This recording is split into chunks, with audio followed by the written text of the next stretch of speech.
Yes, good evening. Welcome back to the What Are We Doing Here podcast. Drama.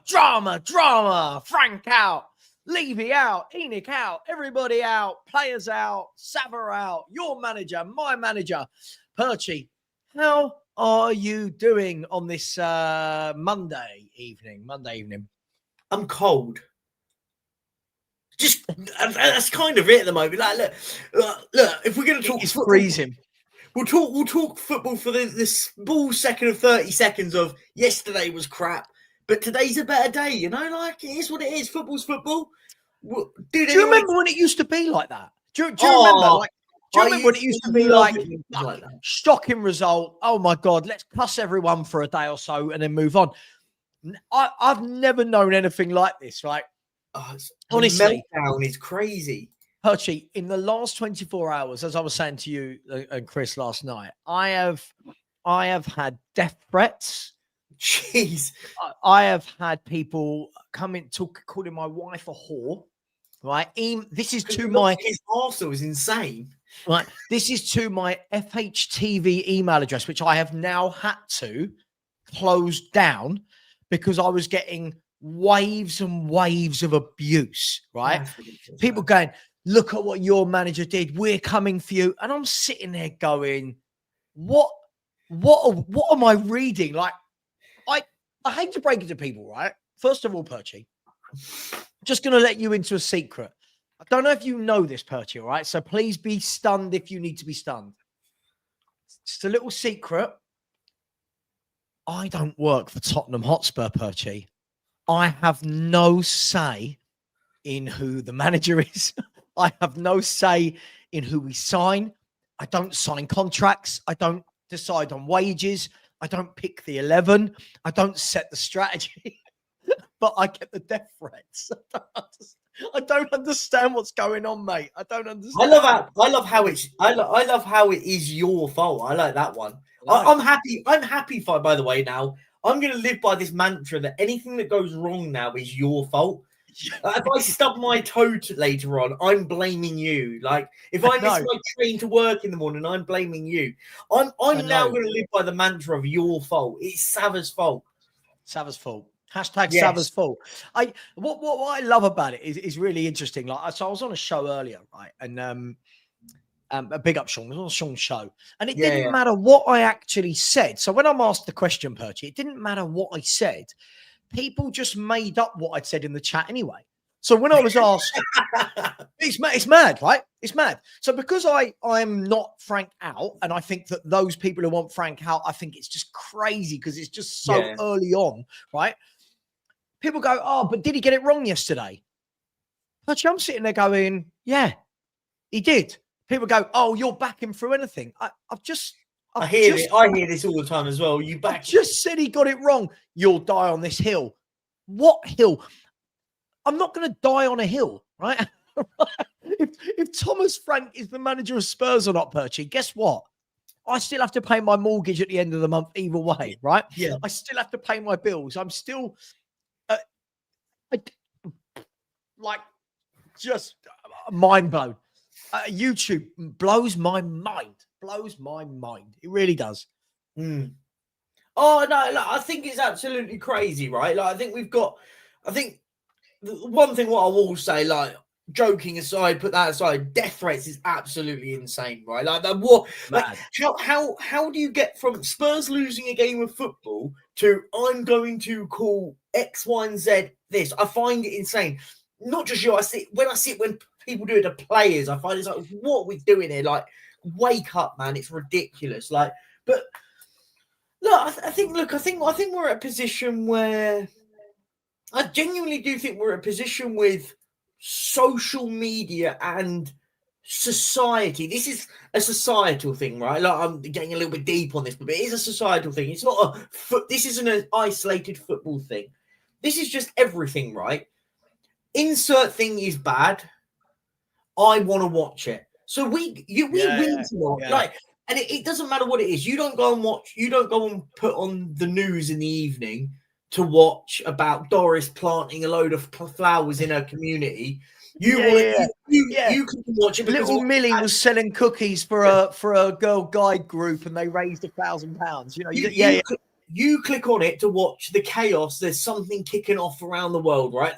And it happens with football. Let's be fair. AFTV blew up when they lost games of football. Yeah. Man United with the United stand, the same thing. You didn't flick on AFTV when Arsenal won 2-0 against Stoke City because you're like, I don't give a crap. But you did if they lost 1-0 to Wolverhampton Wanderers at home. Yeah. And where that whole ideology is the same now. We get battered by Arsenal. We did. They're a better team than us. Everyone just goes absolutely nuts. And no one ever has to be calm about it. No one goes, do you know what? Yesterday was absolutely crap. But at least we know where the deficiencies in our team are and where we need to improve. It's, this manager's crap, blah, blah, blah, blah.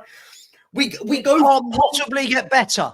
It can't possibly evolve. It can't change. It can't get better. Do you know what makes me laugh, though? This is what makes me laugh, right? People, look, I've just turned around and said that I've had to close down my FHTV email address because of death threats and abuse about my wife, right? And look, this is the sort of thing you get on the internet. Look, if you can't take the heat, this isn't the job for you. Yeah, of course, because me being a YouTuber should mean that I should expect death threats. You're absolutely right. That is exactly how the world should work. You can't be condoning behaviour like that. Like that. What we're basically saying is it's your fault for getting annoyed that somebody's had a death threat. That's insanity. Right. It's mad, isn't it? Like people say things like people go into chats, and by the way, if anyone hasn't ever joined the What Are We Doing Here podcast before, this is where we chat about whatever we want to chat about, right? So we will chat football, we'll chat, right? It's just so funny that people can just call everybody a cunt, a paedophile, a this, a that, a rapist, whatever in the chat. They can say it. And then people go, yeah, but it comes with a territory. Sorry. Isn't that exactly what we've got to teach people isn't acceptable? It can't just be, oh, did someone call you a paedophile? Oh, that's all right. It comes with a territory of being online.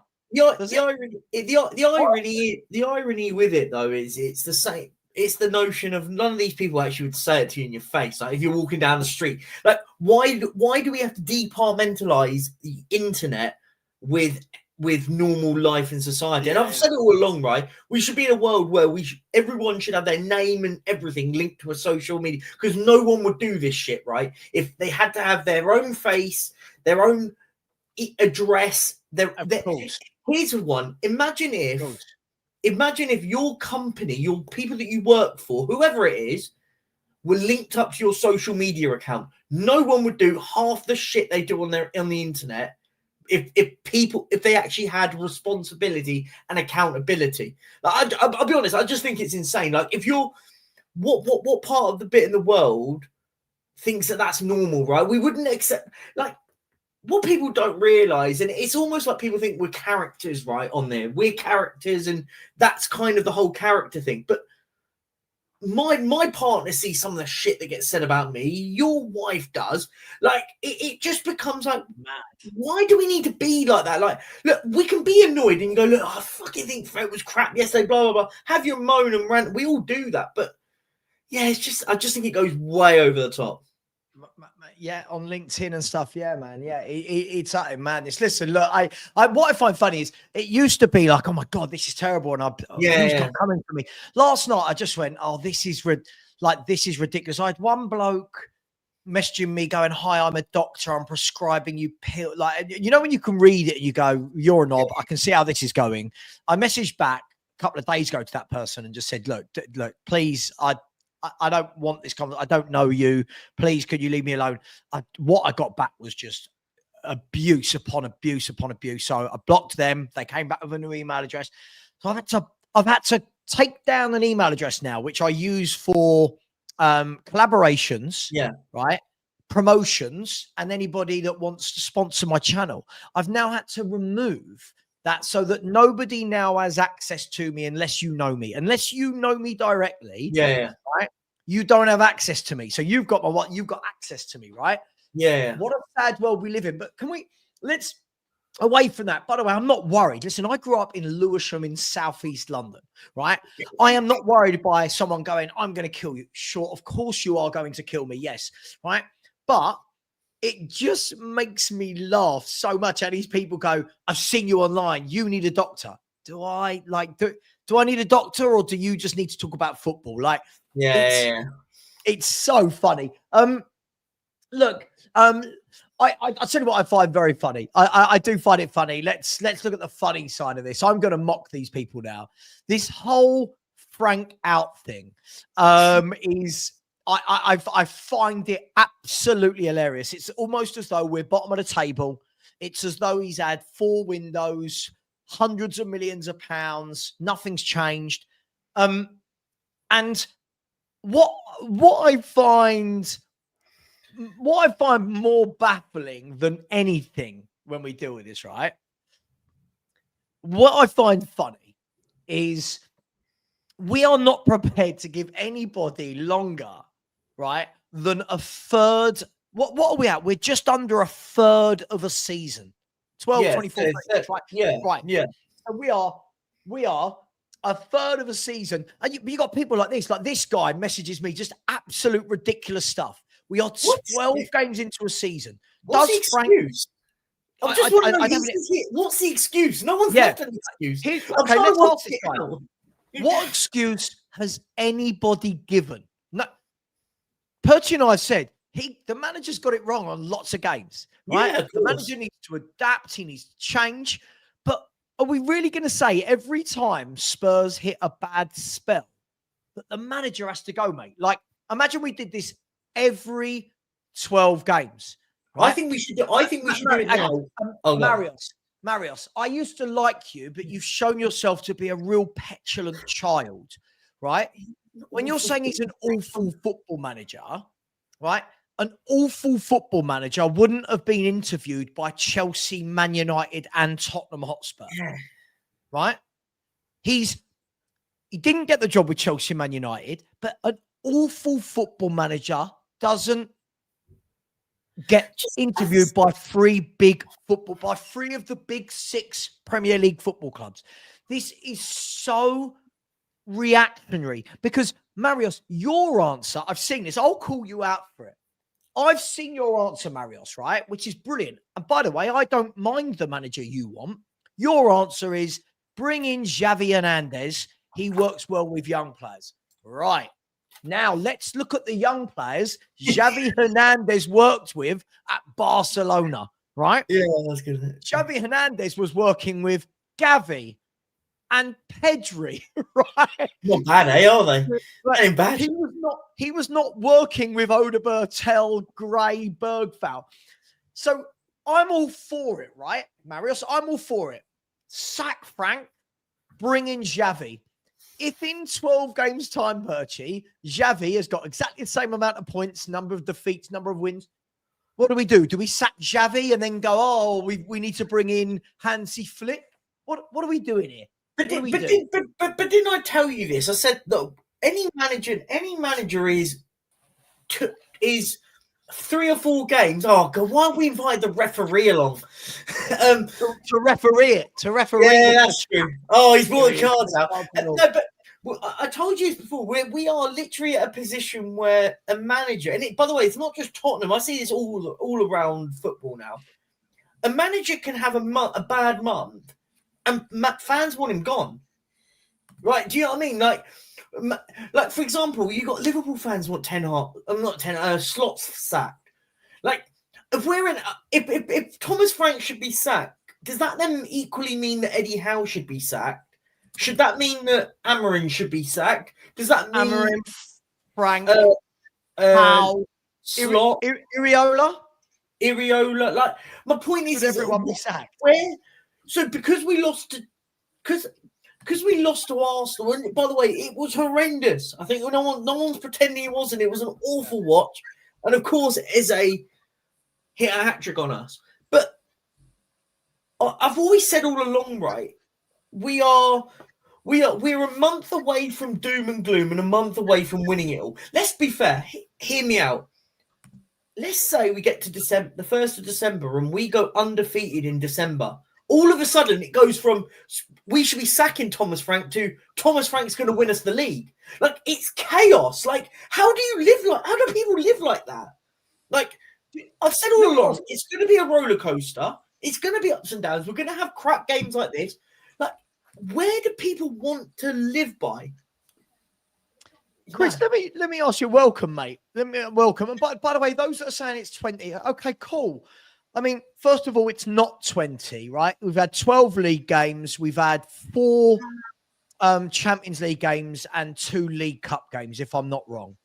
Am I right in saying that? Yes, it's 18. All right, so we've had 18 games, right? Champions League, no one's beaten us yet. If I'm not wrong, we've not lost a game. I fully expect us to lose on Wednesday night, by the way. So far, we've not lost in the Champions League, right? And I think we're 1 point off of the top 8, if that's not wrong. Let me just double check quickly. Chris, 1 second. Spurs are 1 point off of the top 8, which is the automatic qualifying.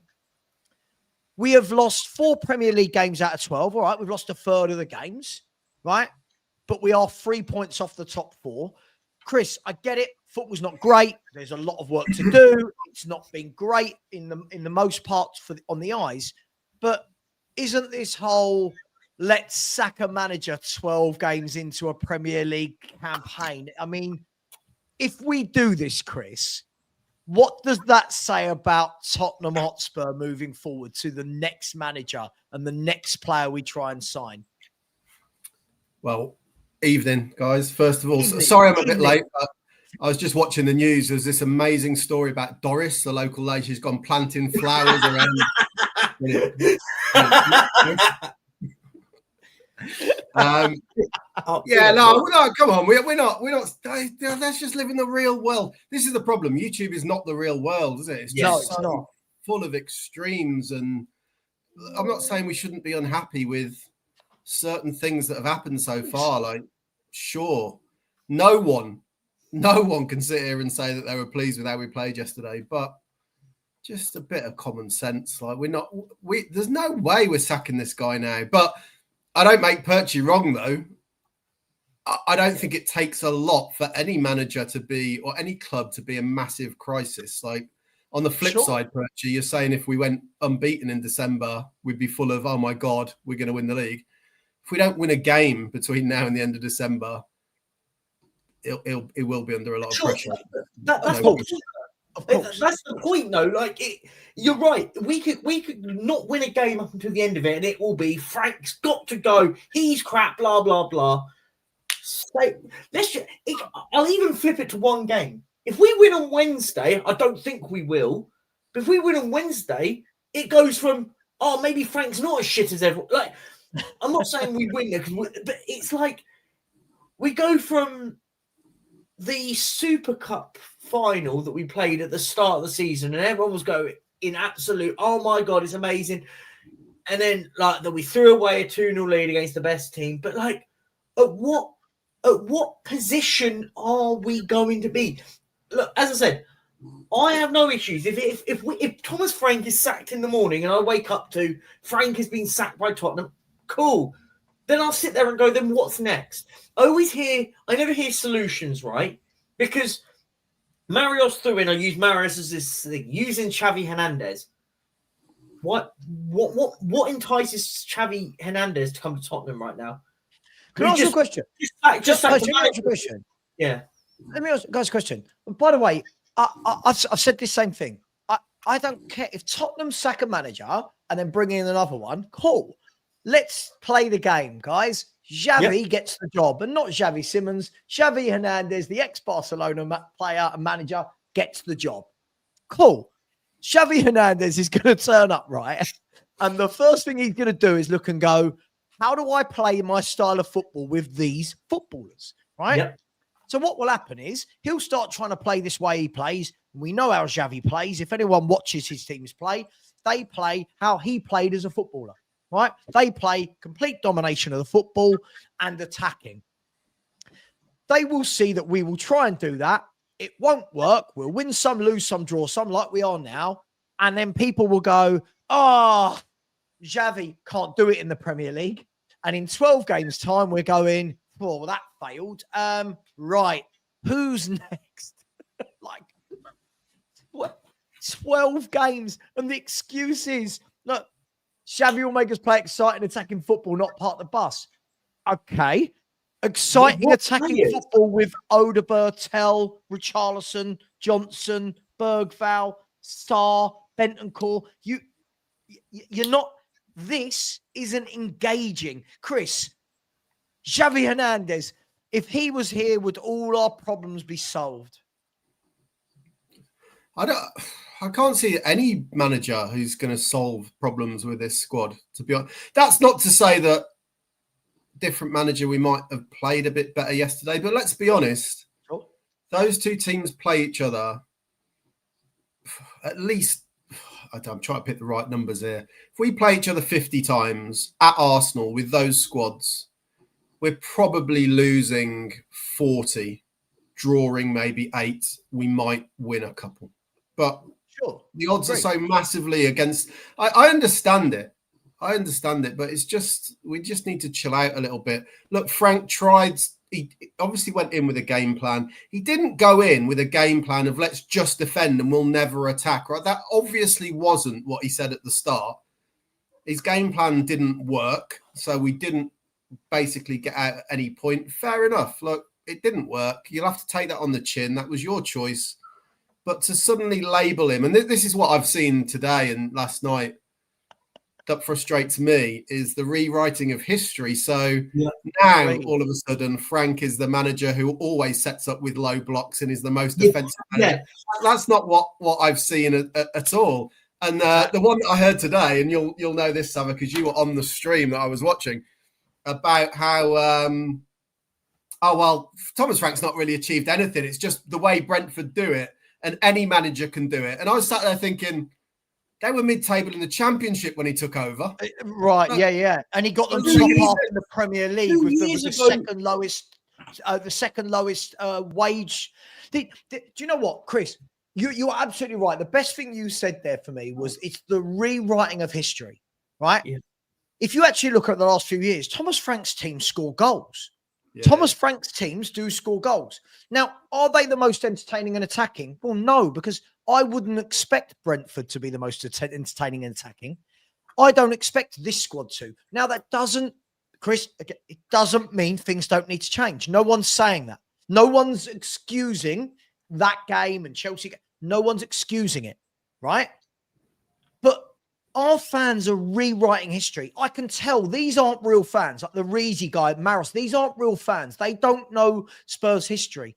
I've seen Spurs get spanked at Arsenal plenty of times. I've seen Arsenal come to Spurs and spank us. And all of a sudden we're going, we've never been spanked like that. Yes, we have. Yes, the amount of people are treating like we never lose to Arsenal away, by the way, I find insane. The way people absolutely, I'm shocked that we got battered by Arsenal. Happens all the time. We were 3-0 down at half time at home under Ange to Arsenal, right? I know it ended 3-2, but there's a reason why it ended 3-2, right? I mean, but regardless of that, like, it doesn't have to be Ange. We were getting battered by Arsenal. Oh, yeah, just saying well, that. I mean, even when we had the great Pochettino team didn't go to Arsenal and beat them in the league. Like, we just all of a sudden making out that going to Arsenal is a guarantee with us. Like, what I'm hearing as well, the recency bias as well, what I hear is, this is the worst we've ever played. Really? Are we really doing that? This is the worst we've ever played at Tottenham. It just shows the recency and what you said, Savva.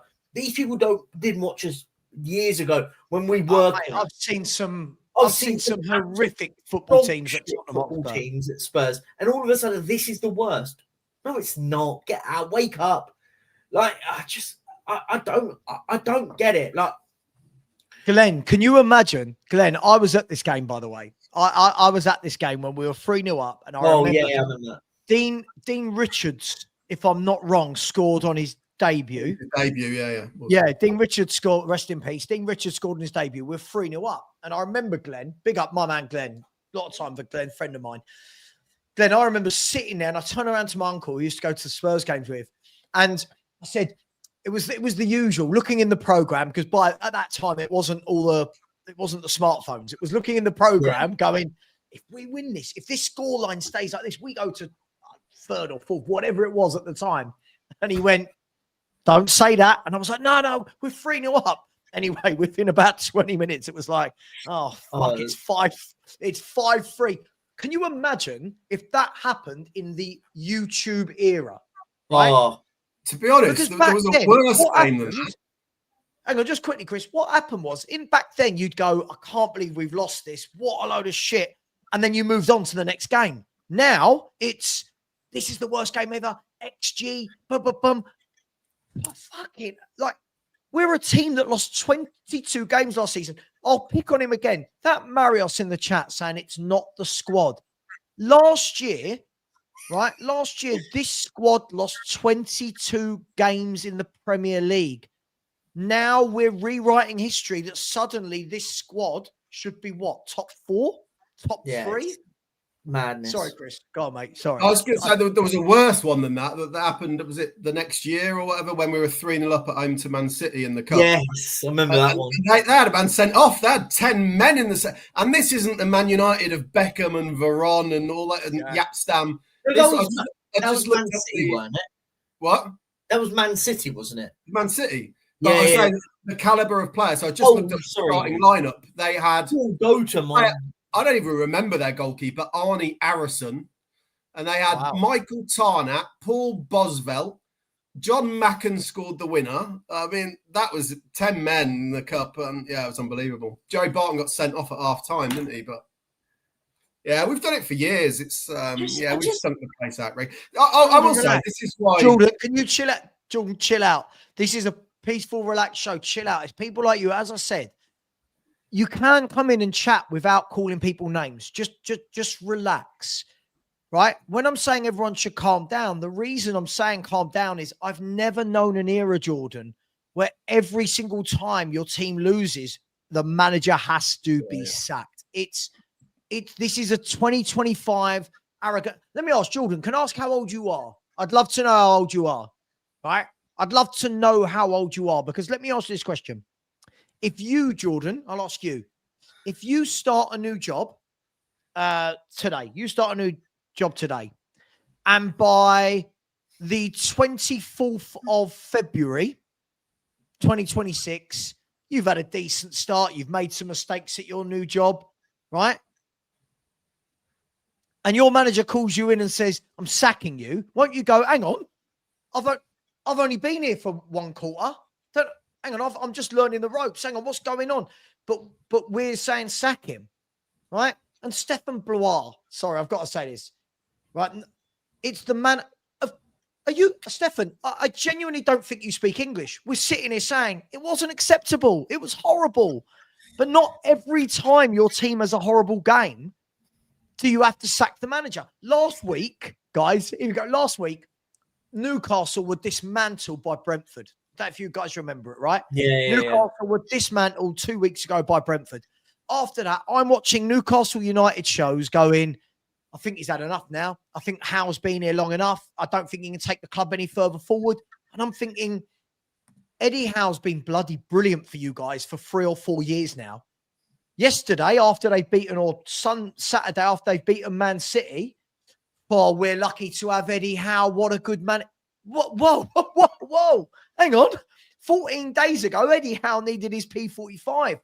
And this is what Perchy was saying. It goes from this to this.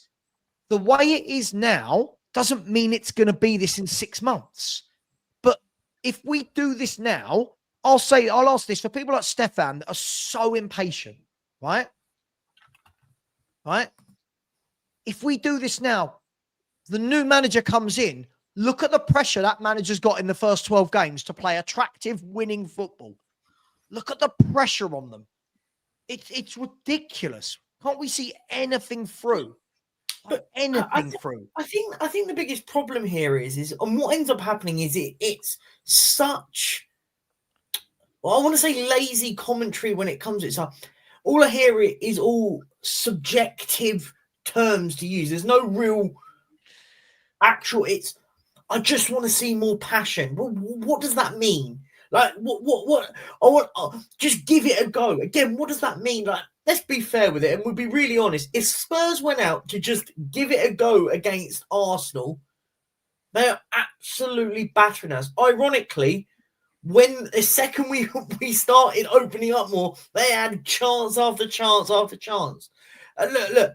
As I said, I'm not this. I thought the game was horrific yesterday. No one even is saying it's not, right? But why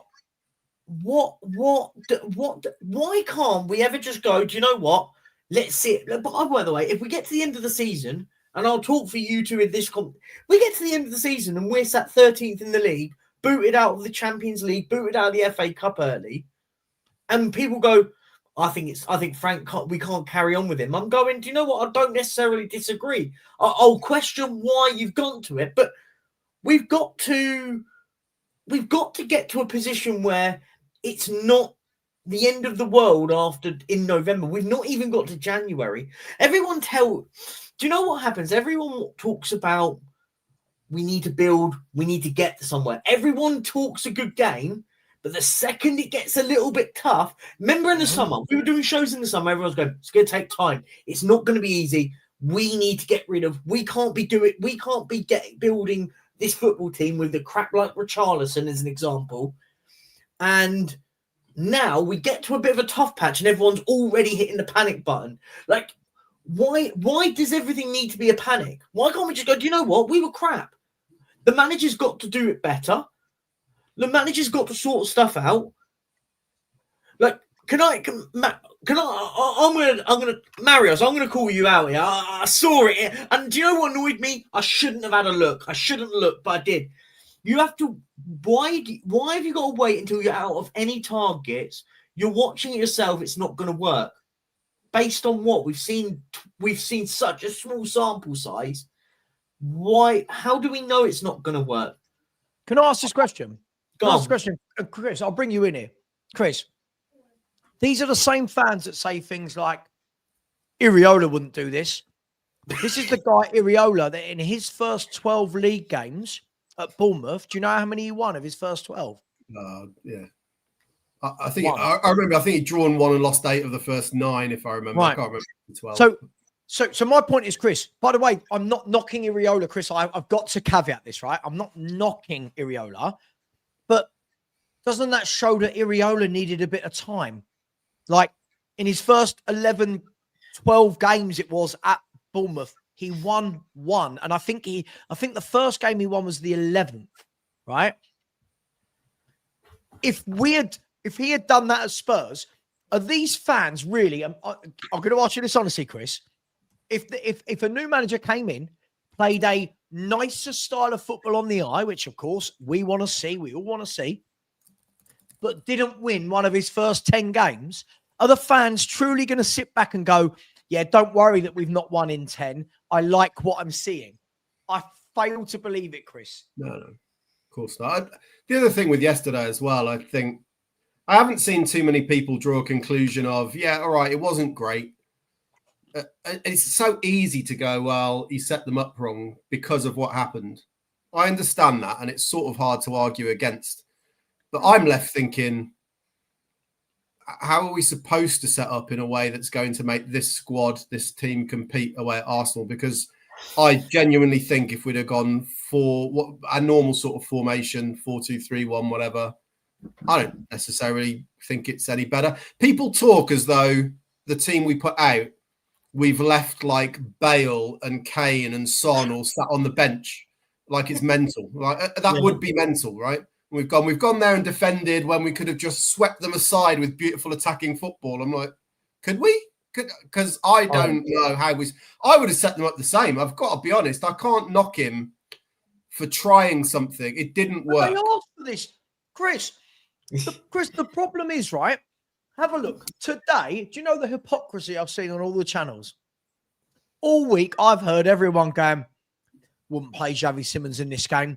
He's not physically ready. I wouldn't play him. I wouldn't play him. All today, do you know what I've heard?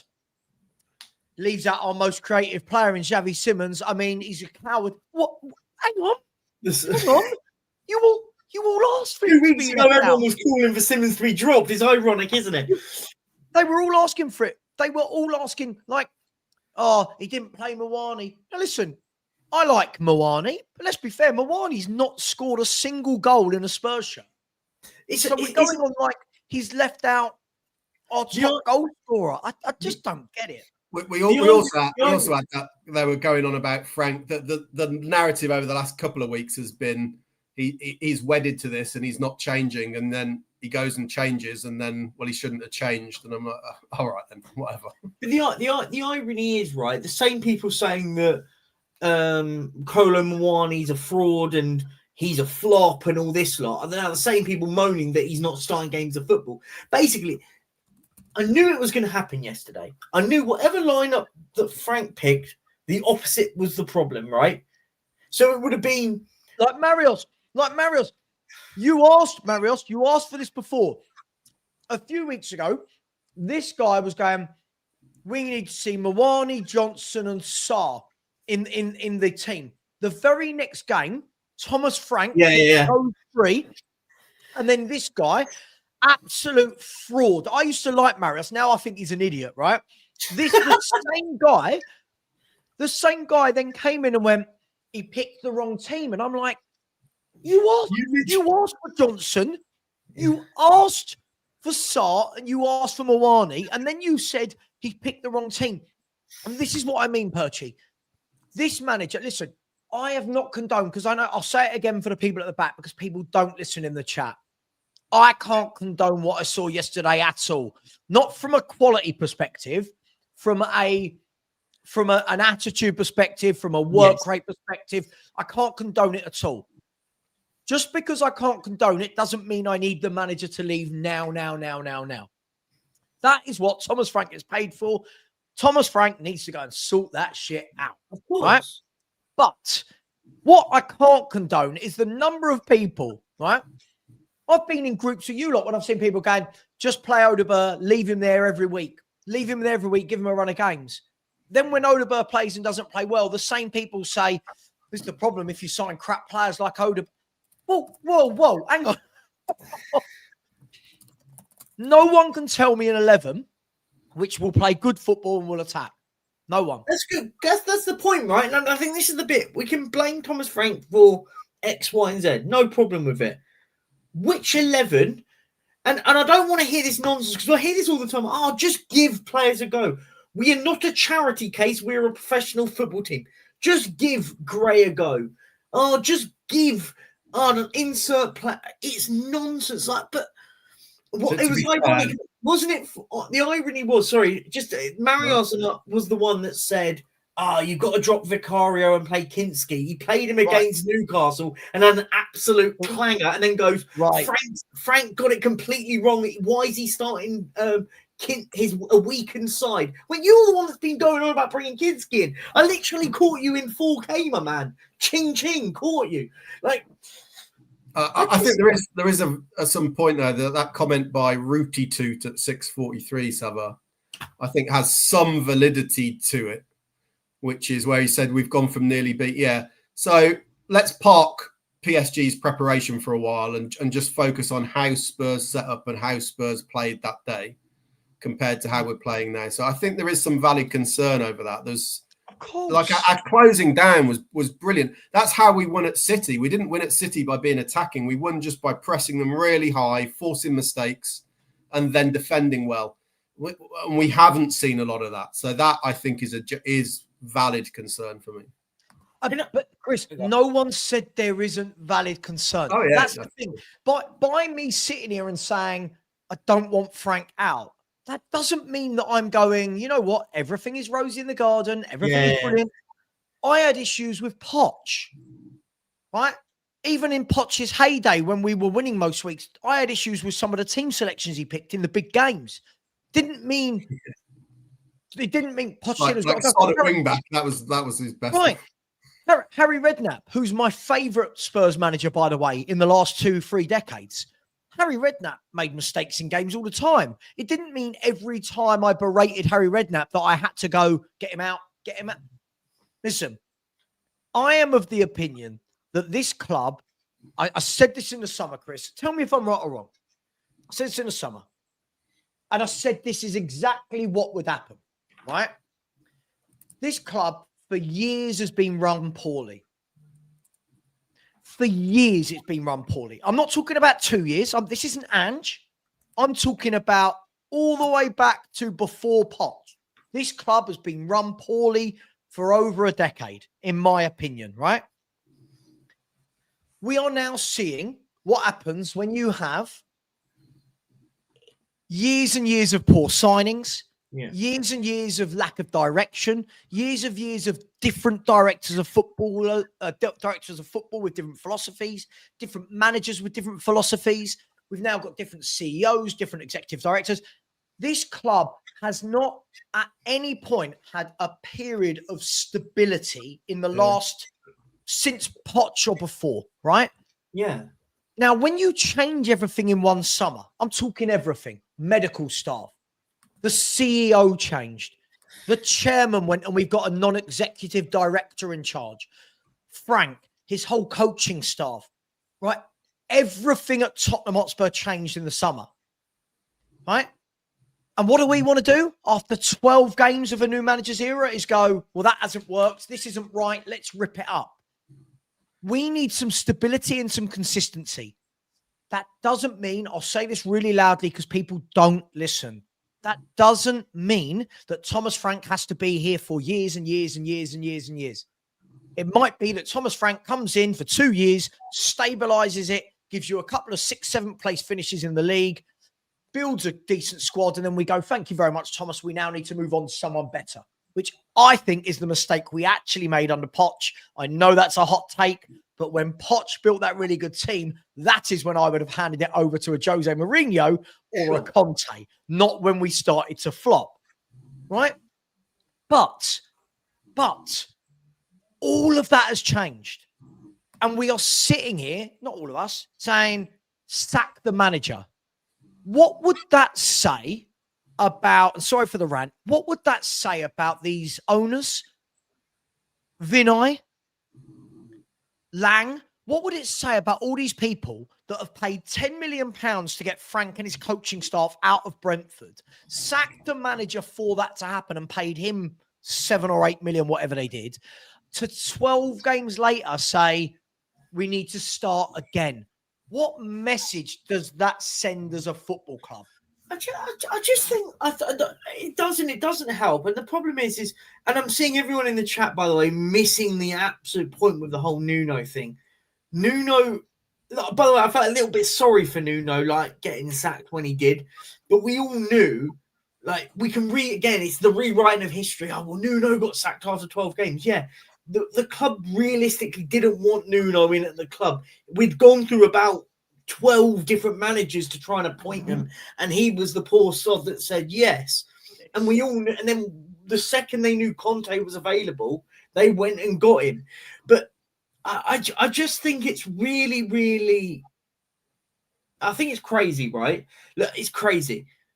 You can blame Thomas Frank all you want, and I think a lot of blame went on him yesterday. I think a lot was on the players, Sure. But the problem what I see is when I see stuff like this, and Marius, you are the star of the show, my man here. Oh, mate, when I see how much worse can this is how I know, by the way, Marius, this is the most disingenuous thing ever, and I'll tell you exactly why.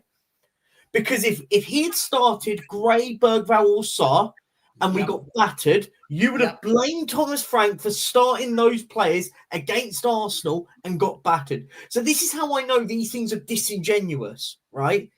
It's because this is what happens, right? Everyone picks and chooses what happens, right?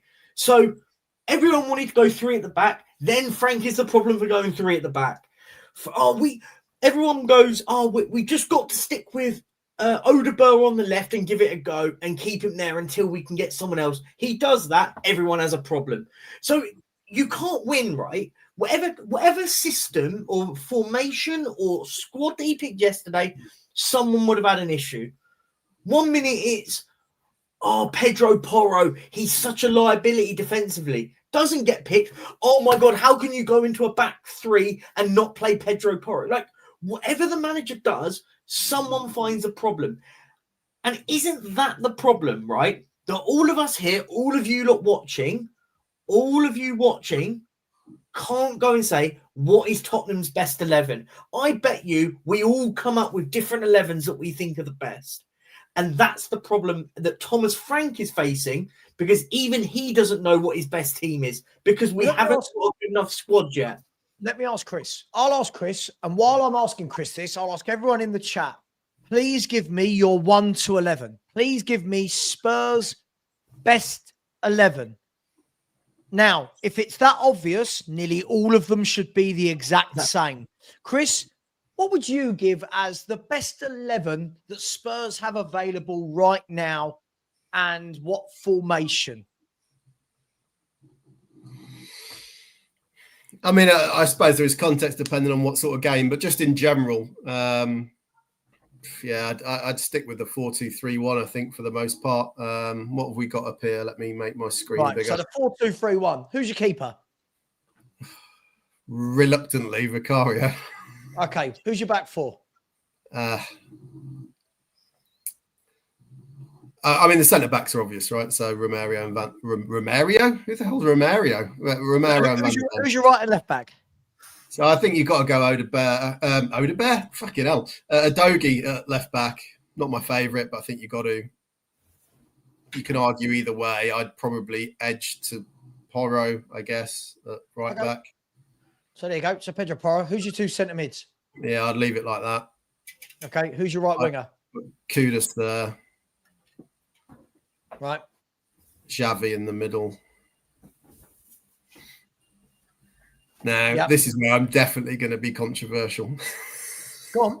This is not me saying that in any way I'm a massive advocate of him. This is me picking between a load of players I think are all shit, right?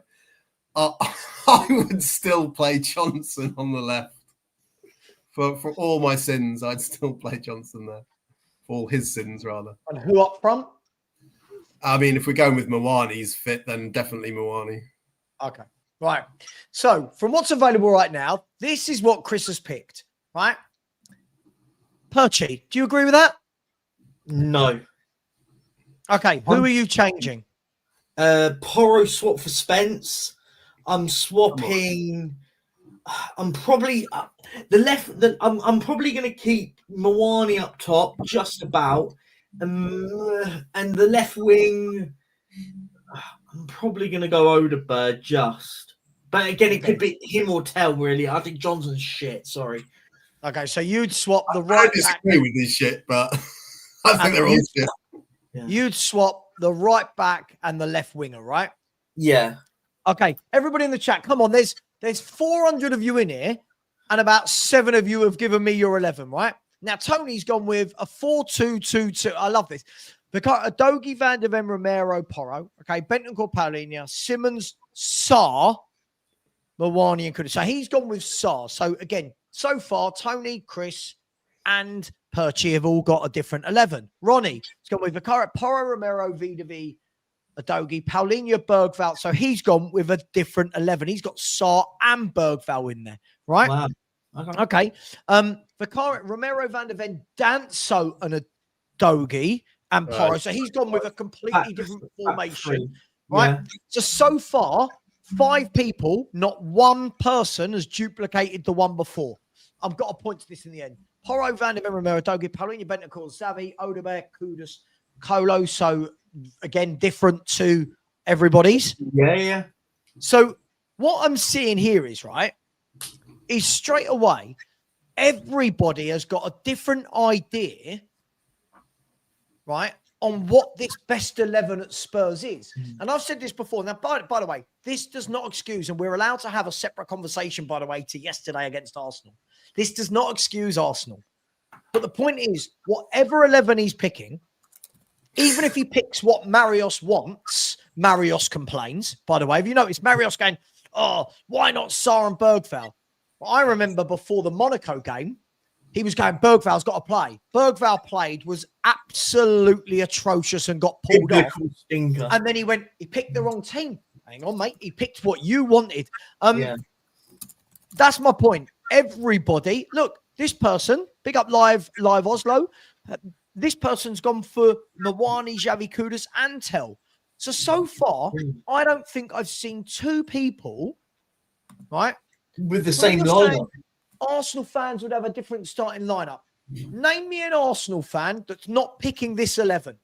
Arsenal's 11, I can tell you now, is Raya, Timber, Saliba, Gabriel, and Calafiori. It is Zubimendi, Rice, Eze, Saka, Gyökeres, and Trossard. Now you tell me, other than Trossard for Martinelli, which people can debate, you tell me where I've gone wrong with Arsenal's 11. Yeah. No, this is not the point. My point is... I'm already getting abuse on WhatsApp for picking Johnson. No, good. I like it. But this is my point. We've got some people think our best team is a back three. Some people think the best team is a back four. Some people want Johnson on the left. Some people want Mwani on the left. Some people want Tel. Some people want Odegaard. Some want Tel up front. Some want Mwani up front. Bergvall in midfield or Bentancur or Gray. I genuinely look at this squad, guys, and go, I don't know the best 11. I genuinely don't know the best 11. Frank, for me, and this is something he's got to work out for sure, I don't think he knows it either, Chris. I genuinely don't think he knows it. Hence why we've had, someone said earlier, we've had 15 different front three combinations this season. Yeah. 15. I know I'm right about Arsenal. I know that's their best 11. I know it's pretty self-explanatory. Someone asked me a question in a super chat, Savva, if you want to bring that up, and I can respond to it. Should we do some super chats quickly? Let me do it. Okay, big up Terry O'Shea with a super sticker. Much love, Terry. And just to say, thank you for your WhatsApp earlier as well, my man. And thank you, Terry, because you did not only send a super sticker, you sent me a coffee. You bought me a coffee as well. I don't know if you put a message into me. You didn't. You just said, here's a coffee. So thank you very much, Terry. Really appreciate you, dude. Big up to Igor, who said, is this the one? Question for Chris. We'll come back to this at the end. Right. Sean, big up to Sean, who said, late to the show, Savva. You guys mentioned the Matt Law tweet from yesterday. Was thinking it was only a matter of time before we got one. And hey, presto. I have not seen this. Anyone know? I have no idea, but I'll have a look. Well, let Chris answer his question and I'll find it. Yeah, okay, we'll have a look for that. Big up to Emma. Thank you very much, Emma. Always here with the super stickers. Thank you very much. Really appreciate you, Emma. Very generous indeed. Big up to Aris, my man, Aris. How you doing? Said levels to players, coaches are not magicians. I think this is a real interesting thing. We assume that whatever manager comes in, Aris, is a magician. I.e., we want Xavi Hernandez to come in. By the way, I like Xavi Hernandez. I'd take him as my manager. I truly believe if Xavi Hernandez came in as manager right now, same as Iriola, same as Glasner, they're going to need time. They're going to need time and money and coaching, right? Big up to you, Aris. Big up to D&B Forever with a super sticker. Really appreciate you, my man. Thank you so much for all your generosity. Has Perchy found the tweet? Yeah, I'm assuming it is a link to, I don't have Twitter, so I'm assuming it's related to the article. The article. So I'll read it out. It's not that big. I'm not being a fan. Matt Law, the massive Chelsea fan, putting this out. Just saying, but it's Tottenham will not panic over Thomas Frank, but methods are under scrutiny. Exclusive. Dane's position not under immediate threat, but concern amounts over rotation and lack of attacking bite. And then it says Tottenham are determined to give Thomas Frank enough time to get things right. Enough time. We're in fucking November. Despite the fears around the club making life hard for himself by chopping and changing that much. But it's ironic, isn't it? I don't believe any of that crap, by the way. I think Matt Law, is a big fan of another football club, but he the irony with that is it's ironic, isn't it? Chopping and changing the lineup. Nobody here has put the same 11 players in a team yet. Not one person, and we've got 400 people watching. Not one person's put a lineup where it's got the same players in. So we can't, as a fan base, go, that's our strongest team. What? How would the manager even know? He doesn't have a clue who his best 11 is. But by the way, doesn't the chopping and changing come from the fact that we're playing every 3 or 4 days and we've had loads of injuries? By the way, big up super sticker from Andy Lester. Really appreciate you, my man. You're always very generous to me, so thank you very much. And back to the question for Chris to round this all off. So, question for Chris: what did you think about the refereeing? I knew it was going to be something like. What did you think about the refereeing yesterday? Thoughts on their second goal? Might be offside. Big up, gents. Big up to you, Igor. Chris, please tell us. Yeah, look, Michael Oliver's one of the best. You can say what you want. Everyone gets wound up about it. He's one of the best referees. I didn't think he did much wrong, particularly yesterday. On the goal, though, yeah, fair enough. I think there's a very strong argument that the better outcome is that that's offside. But it's interesting that how do you define consistency? So if we look at the Robertson one at City, when that was, that was allowed, right? Oh, and then Liverpool had one at the weekend against them that was allowed when he was offside. So the Forest one, right? Was that allowed or was it disallowed? I'm trying to remember now. Which one? The Forest one at Liverpool at the weekend. That was a disallowed one, wasn't it? Yeah, it was a disallowed one on the weekend, weren't it? And then this Arsenal one was allowed. So you can view that as inconsistent if you want. I'll just make 2 points. So I'm not harping on about refereeing forever. First of all, you could argue it's inconsistent. I'm going to argue it's consistent in the sense of the VAR has looked at that, and because it's subjective, every single one of those, the VAR has gone, we will leave it with the on-field decision. So that's what's happened in every single case. So the Liverpool one that was the Forest goal that was disallowed, they flagged that offside. So that's what's happened, and that's what VAR is not getting involved because they know it's subjective. So there is a consistency there. You're never going to get out-and-out consistency with subjective laws unless you make them objective, which they've tried to do with handball in the past, and everyone gets outraged by it. I think, for me, the best outcome for this would be a simple law change that says you've got to take out what the goalkeeper actually does. You can't have a law like everyone was going, the Donnarumma one, well, he's already dived. You can't have a law that says that player over there is offside, depending on what the keeper over there has dived or not. That makes no sense. It's got to be a definitive, right? Yeah. So forget what the keeper has done. I would say if someone's shot like yesterday, if you draw a line from where the ball is when they shoot to where the goalkeeper is, and then to where the ball goes in, if anyone's in that triangle is offside, I think they should be interfering. So I think it should have been given as offside, but they're subjective decisions. So, by the way, did I think it made any difference to Vicario whatsoever? Not in the slightest. I don't think he was saving that. And he didn't even seem to complain afterwards. He wasn't asking for offside. So I think he just knew he was beaten. But just to summarise, in answer to the question, I don't think there's anything particularly wrong with the refereeing yesterday. That second goal, sometimes you'll get it, sometimes you won't. And breaking news, that's what happens in football and has always happened in every season ever since it started. So just put your big boy pants on and accept that some weeks you get them, some weeks you don't. Yeah, I don't think it was that big of a deal. Let's be fair. I didn't look at it and go, I mean, if it was the only goal and it ended 1-0, I think people would be talking about it a lot more. But yeah, of course. Of course. You know. By the way, if anyone cares about Aka Watch, there is a little cheeky double on tonight. I don't know if that counts as an Aka, does it too? Or is it just a double? Yeah, well, a double is a type of accumulator, so technically it is, yeah. An Aka. We've got an Aka. I've got Man United at home to Everton. If you say what I think you're going to say, I'm about to boot you off your own channel. Who have you gone for? You think I've gone against Espanyol, don't you? Yeah, if you pick Sevilla, you're leaving this stream. No, I haven't put. I've gone with Sassuolo to beat Pisa. I've gone with a Sassuolo and Manchester United double, and I've seen the Man United team as well, and I'm not sure that I should have done it, but hey, it is what it is.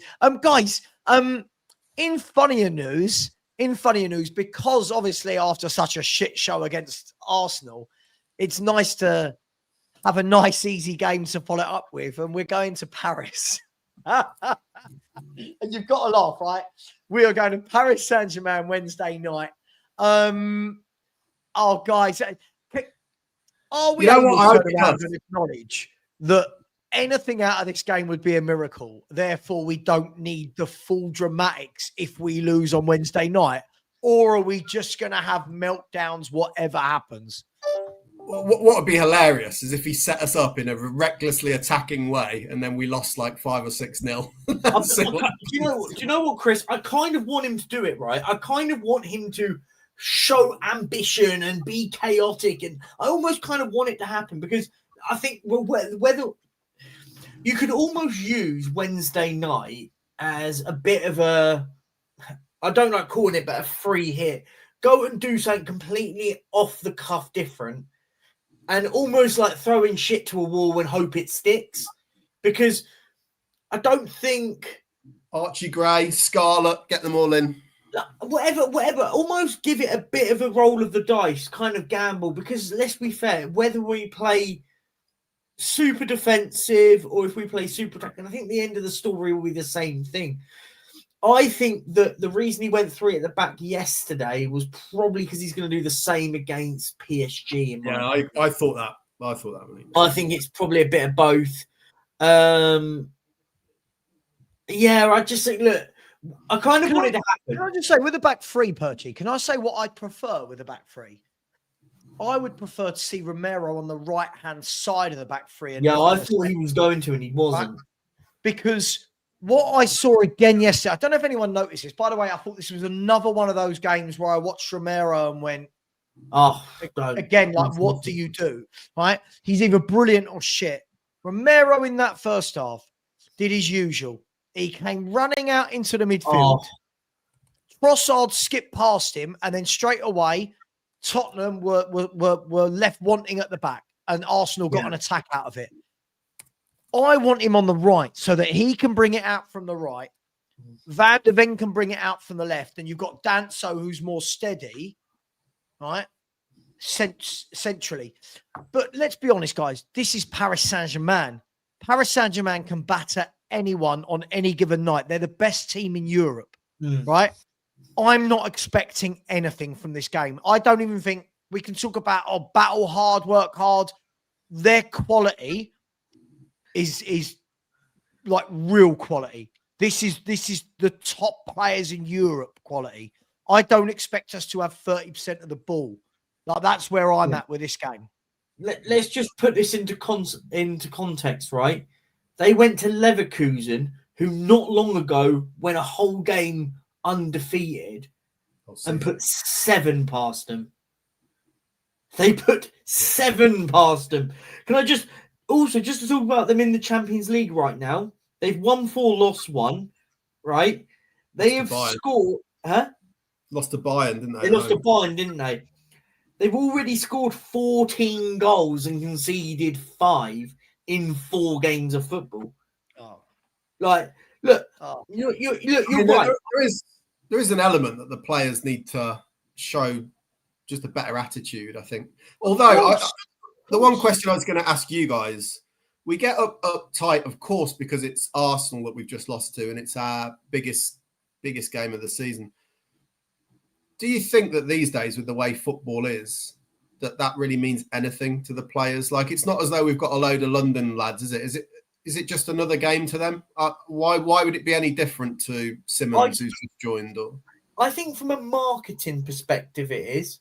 From a club marketing perspective, it is. Yeah, but I mean, the players, when they cross the line, are they like, oh my, this is Arsenal? Or are they just like, well, I'm Uruguayan. Why do I care whether it's Arsenal? I think it kind of, I think it doesn't anymore to the levels of where we are at the moment. The problem is then I can flip it and go, I could say it about Arsenal, but then it depends how it's all sort of galvanised in that sense, in the sense of it. For me, I don't think derbies at that level have that massive prestige anymore. I think maybe because we get battered in them all the time anyway, I've kind of just lost all care. Like, we're sitting there going, we're going to get battered anyway. But no, I just think it's Is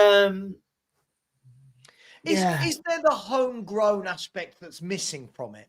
Like, Somebody said to me today, even just the Englishness, to be honest. Right. That's partly why I was keen for us to go for Morgan Gibbs-White, just to understand the culture of English football a bit better. mate, We Chris, lack can I it tell you- massively. We had loads of English players under Poch, right? We've barely got any. That's why I would love, Chris, to go and buy the likes of a Conor Gallagher, someone who understands that London nature, that fight. Yeah. I think the Spurs team now, I think we've been stripped of men. Yeah, First of all, fair. I think we've been stripped of men. I think we've been stripped of leaders. And I think we've been stripped of homegrown footballers, right? We've got a lot of players across the board, right? A lot of players across the board who I look at. First of all, I've said this for years. I think they're very lightweight. Second of all, I look at and go, where's that fight, that determination? And I remember Jamie Carragher talked about this a couple of years ago. There was a stage where Liverpool didn't have any Merseyside lads in the 11. And he was talking about, and I think Liverpool were awful in a derby against United or someone like that. And he was like, where's the understanding? Where are people that know it? The people from the area. Now, I'm not saying we have to get someone who's from North London, but I think we need. See, look again. Look at our fan. This sums up our fan base, right? Like, so Conor Gallagher, not good enough for Spurs now. Like, no one's good enough for Spurs. He is football brainless. Exactly what we need. I'm going to call you out on this, right? As I said, but for his last 2 seasons in the Premier League, right? Sorry, guys, you probably heard me say this one before. In his last 2 seasons in the Premier League, Adekunle, in every midfielder metric that they have data against, Conor Gallagher was in the top 5 for every single metric. Right? Goals, assists, successful dribbles, passing, headers won, tackles won, ground covered, recoveries, blocks, interceptions. He was in the top 5, guys, of every metric for 2 years in the Premier League. But guess what? Not good enough for Tottenham Hotspur when we've got Bergvall, Gray, Sarr, Basuma and Bentancur. I genuinely don't know what our fans want. I genuinely don't. Can I just go back to the sort of main point we sort of said? I kind of disagree with you both slightly. Not to the extent of what you're saying. I don't think it's necessarily an English thing. I think it's a culture thing more than what we've got. Because I use Arsenal, for example. They've got a few English lads in there and a few homegrown lads in there. But what Arsenal have done under Arteta, whether you like it or not, and this is the fact, he's cultivated an almost everyone's against us mentality.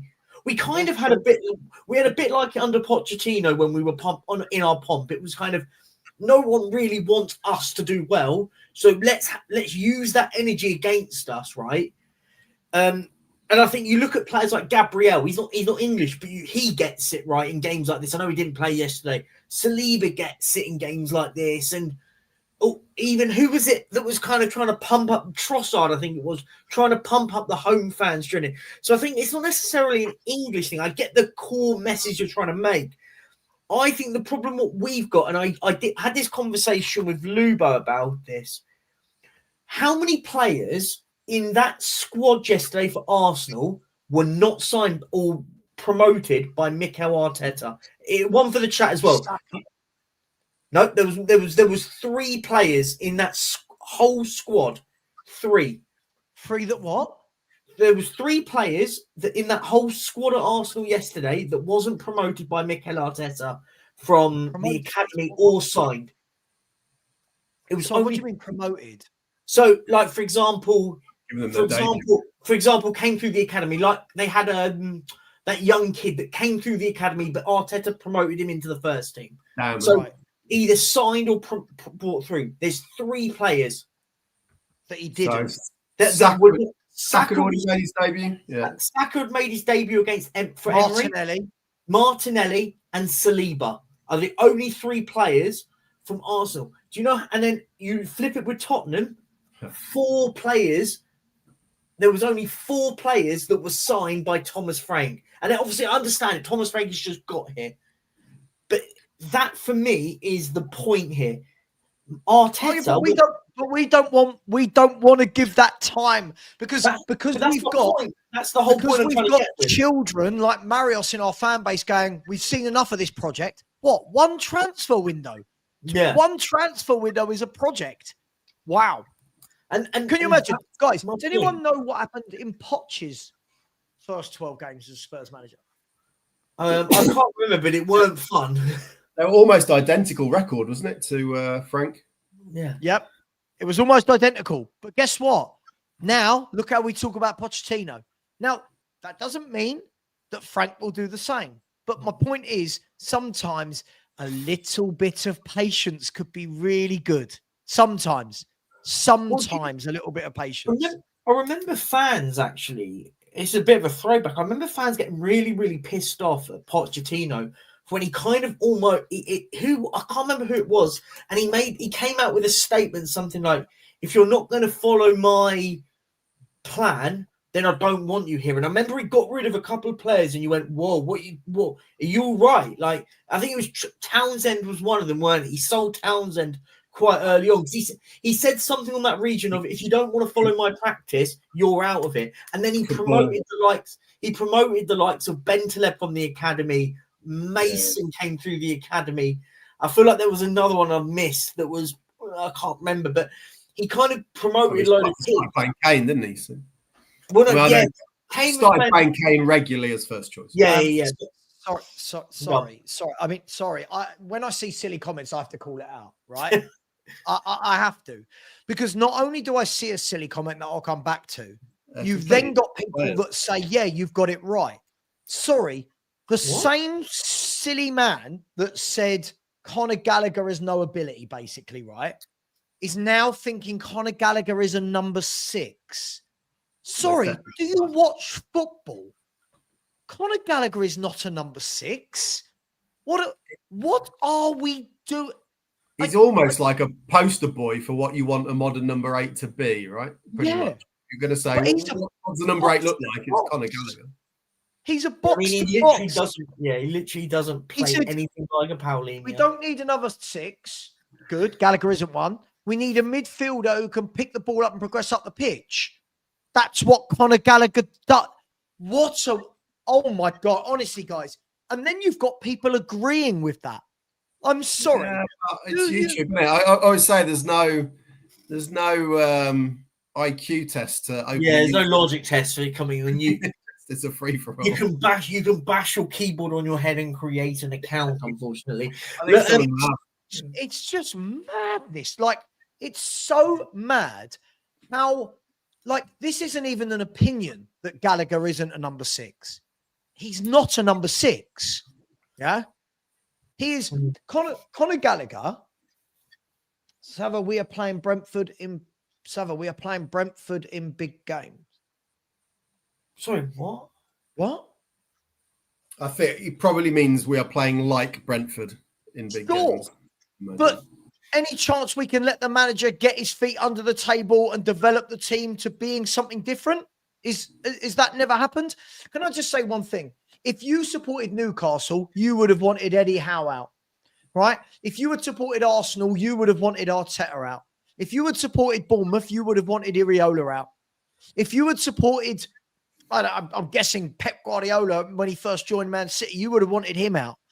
This is crazy. Is it Marios? I know you're young, but this is crazy, mate. This is crazy. If we are going to want what would you do then if Xavi, right? If Xavi, the guy you want, joined Tottenham and we had a game like yesterday, would you then be saying he's got to go? Would you be saying he's got to go? Or because you like that manager, you would say, no, actually, he needs time? I just see this all that I've seen. Just the comments, by the way, are absolutely insane. Some of the things are mad. I mean, saying about the CV of Frank can't handle what? People, do you know what makes me laugh? People just say stuff, right? People just say stuff. Aaron's just come out. What did he say? He said Frank has no CV to show he can handle it. What is it? Yeah, what handle is it? what? Yeah. What is it? Can't handle what? We're not talking like we are PSG with superstars that like we've got a Galactico team. We've got a bunch of kids and some very, very average Premier League football players. What do you mean he can't handle it? He handled better strikers and better attackers at Brentford. What are we talking about here? It's like people, and I'm going to ask this, and I'll ask the chat as well. Is this some sort of Premier League arrogance that we've become? That we've just become really arrogant as a football team. That all of a sudden that we think that we're one of the big boys now. We can do whatever we want. We can get whoever we want. Wake up. We're not that football team at the moment. We are miles from that team. The team that probably had the little bit can have that arrogance is probably the team that battered us yesterday, because at the moment they're the team going, we need to be winning everything now. We're that good. Can I just ask? Hang on. Can I just ask? Hang on. First of all, we've got to stop talking like we're this serial Champions League, Premier League winning squad or team that deserves the best of everything. I mean, this is fucking mental, right? This is why other fan bases will laugh at us. Second of all, what happened when we bought in Jose and Conte? Mm-hmm. Right? What happened? It just didn't work. It didn't work because we haven't got the squad for a manager of that caliber, right? Right. So what do we do now? Let's say right now, I did this yesterday. Let's say right now, guys, we want to bring in a serial winning manager. I'm just trying to think of serial winning managers right now. Let's say we go, we want want Ancelotti or we want Hansi Flick, right? I'll just use those two by way of example. Hansi Flick and Ancelotti are going to look at our squad and go, well, who are you buying me? Yeah. Hansi Flick's going to go, well, who are you buying me? You bought me because of the style of play I command. So who are you buying me that can play that style of football? Right? Because right now, we don't have the players. Yeah. Marius, I'm going to stop, mate, because it's absolutely ridiculous. You watched us lose 22 Premier League games last year. Did you think overnight it was going to go like that to really good football?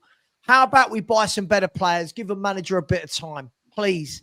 Can we just have Hansi Flick, to be fair, used a lot of academy players. Yes. Barcelona academy players. This is fucking mental.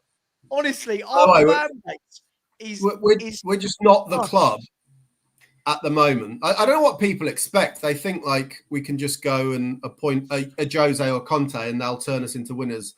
We aren't that club. I don't even know who they think they want to appoint, but whether it's Pep or Zidane or whoever, it doesn't really matter. We're not the club that will give them what they need to win anyway. So where we are, just be honest and realistic.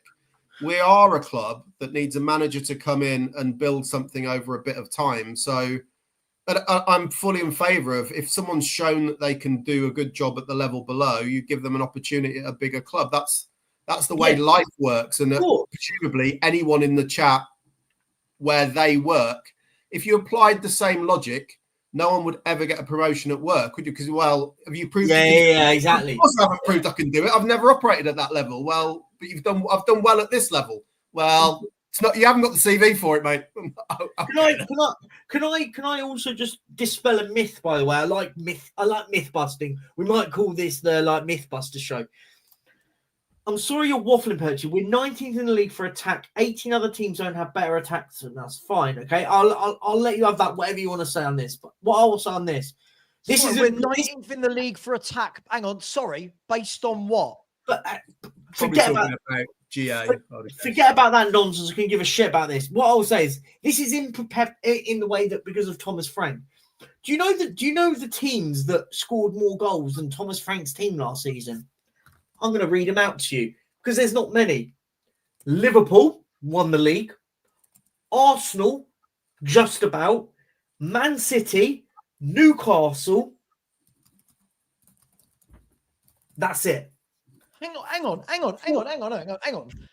Forget last year. Hang on, let me call this out. I can't have lies. I can't just do lies. We're 19th in the league for attack. Here you go. Off the top of your heads, guys. How many teams have scored more goals than Tottenham in the Premier League this season? I can off tell the top you. of your head. Off the top of your head. I don't want you to look, right? Yeah, I know the answer. Yeah, right? 3.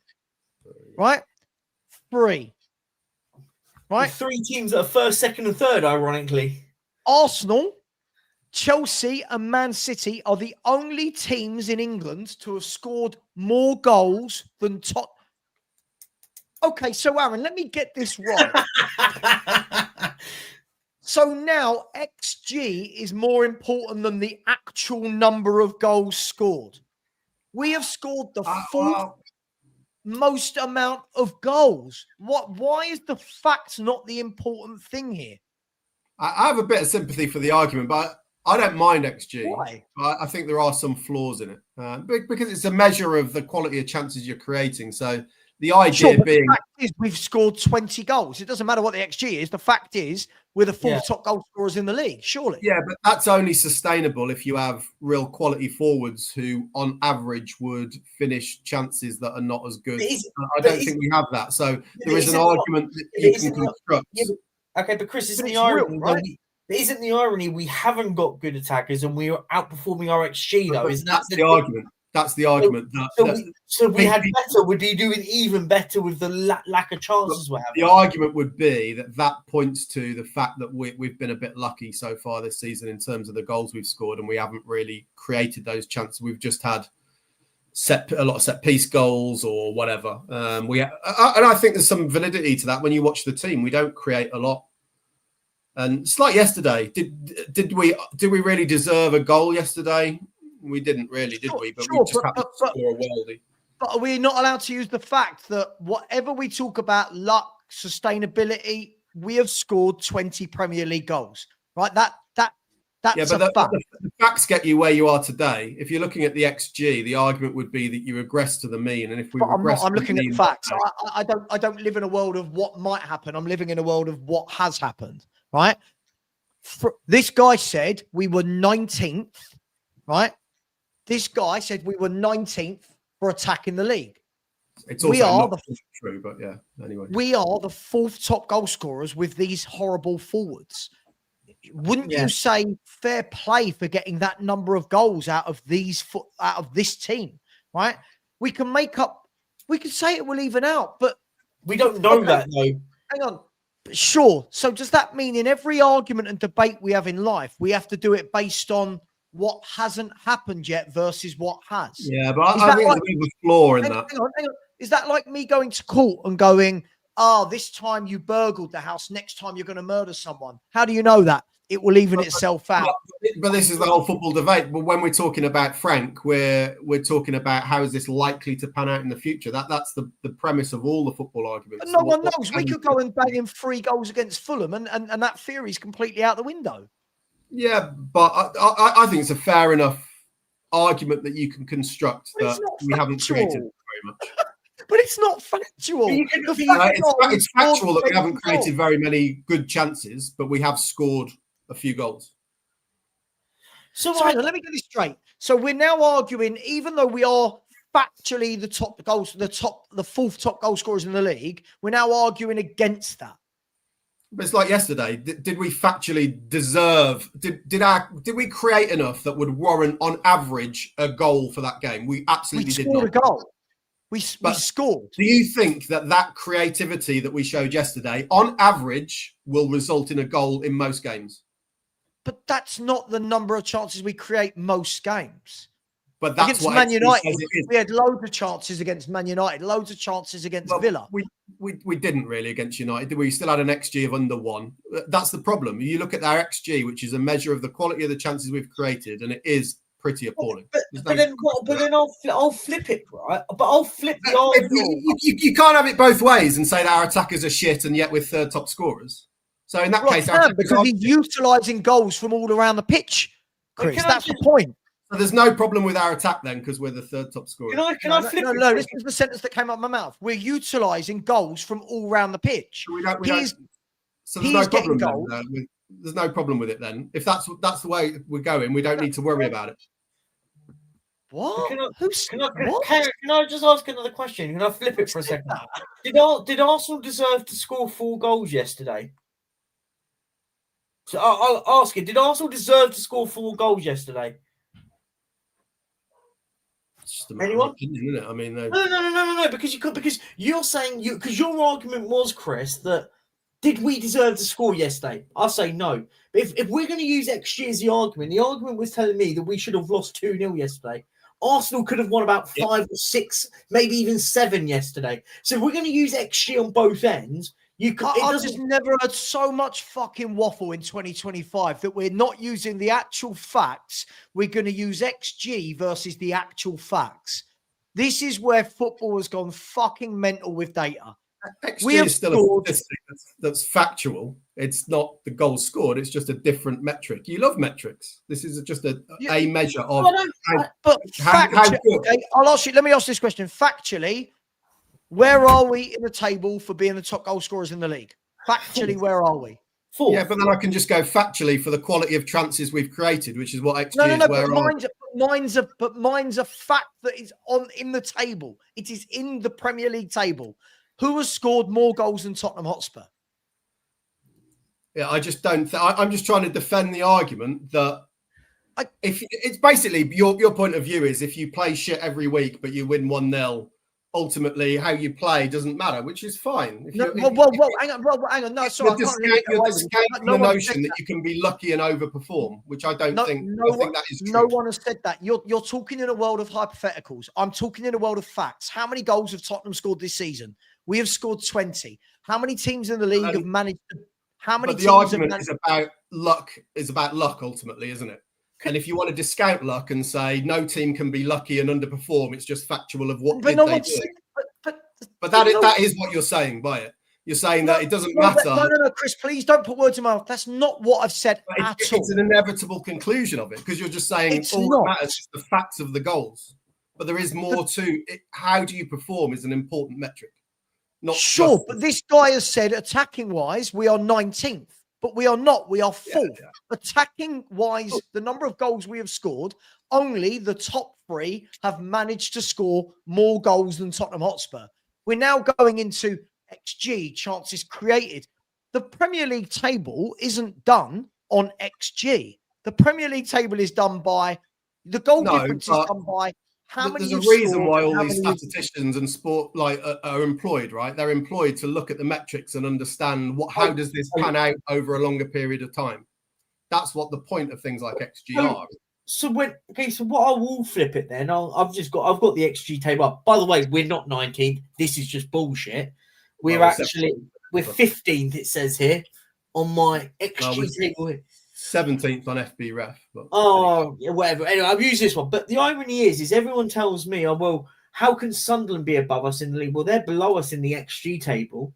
But we're not all sitting there going, oh, no, we're going Sunderland, an amazing job at the moment, right? So I think it's just become... When did football become this? That we're not going to talk about... that we're going to go, we scored 20 goals, yeah, but we're lucky. So what if we get to the end of the season, we've scored 70 goals? Are we just going to go, well, only 50 of them weren't luck, 20 of them were luck?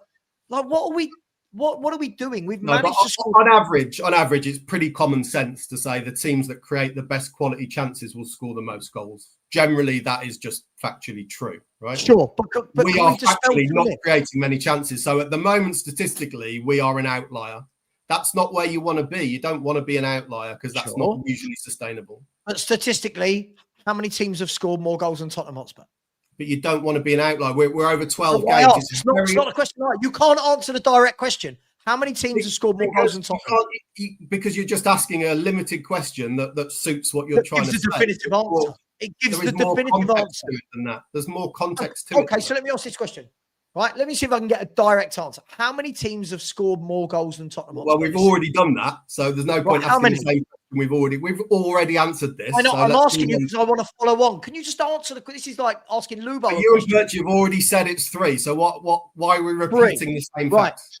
So why haven't the other 16 teams below us then, if they've all got better XG, why haven't they scored more goals if they've created better chances? Because that's not how XG works. But so it works when it's to put Spurs down, but when it's to big Spurs up, it doesn't work like that. No, because you're trying to say it's a definitive measure. XG equals goals. I'm not trying to say that always. at all. I think XG is a load of bollocks. Clearly. I think XG Clearly, is but it's used by everybody in the football industry, right? So there's got to be a reason why. No, sure. What's the XG, do you think, of Man City every year? What's the XG for Erling Haaland? What's the XG for Mo Salah? Who gives a fuck? Haaland and Salah score loads of fucking goals every year. Yeah, because their XG is really high because it tells you that they're a good team that create lots of chances and score goals. So well, hang on, I'm gonna sit on the fence with this one because I get why XG is used. I think it gets used in the capacity right now where it gets overused. I get it. Huge correlation between XG and we're a massive outlier from it. I let you guys have it out. I'm going to sit in the middle now at this point. I get it in the perspective of, for example, if Richarlison is getting 3 XG per game, but is not scoring goals, you go, well, what is the problem? Why is he missing sitter after sitter? Right? And I get it to the opposite end if you go, well, hang on a minute. Why is this striker got 0.5 XG, but it's just hit a hat trick? He is scoring worldie after worldie. So I get it from a statistical basis. I get it. But that wasn't what the guy said. The guy said, yes, the guy said we were 19th. That's why we had the 19th worst attack. That was where I was about to go. The 4th most goals. So yeah. I'll say this. I'll raise this question. People can talk to me about the data, the stats, XG all day long. The fact is, we have managed to score 20 goals, even playing the way we play. Surely that shows a good thing that if we improve in that, right?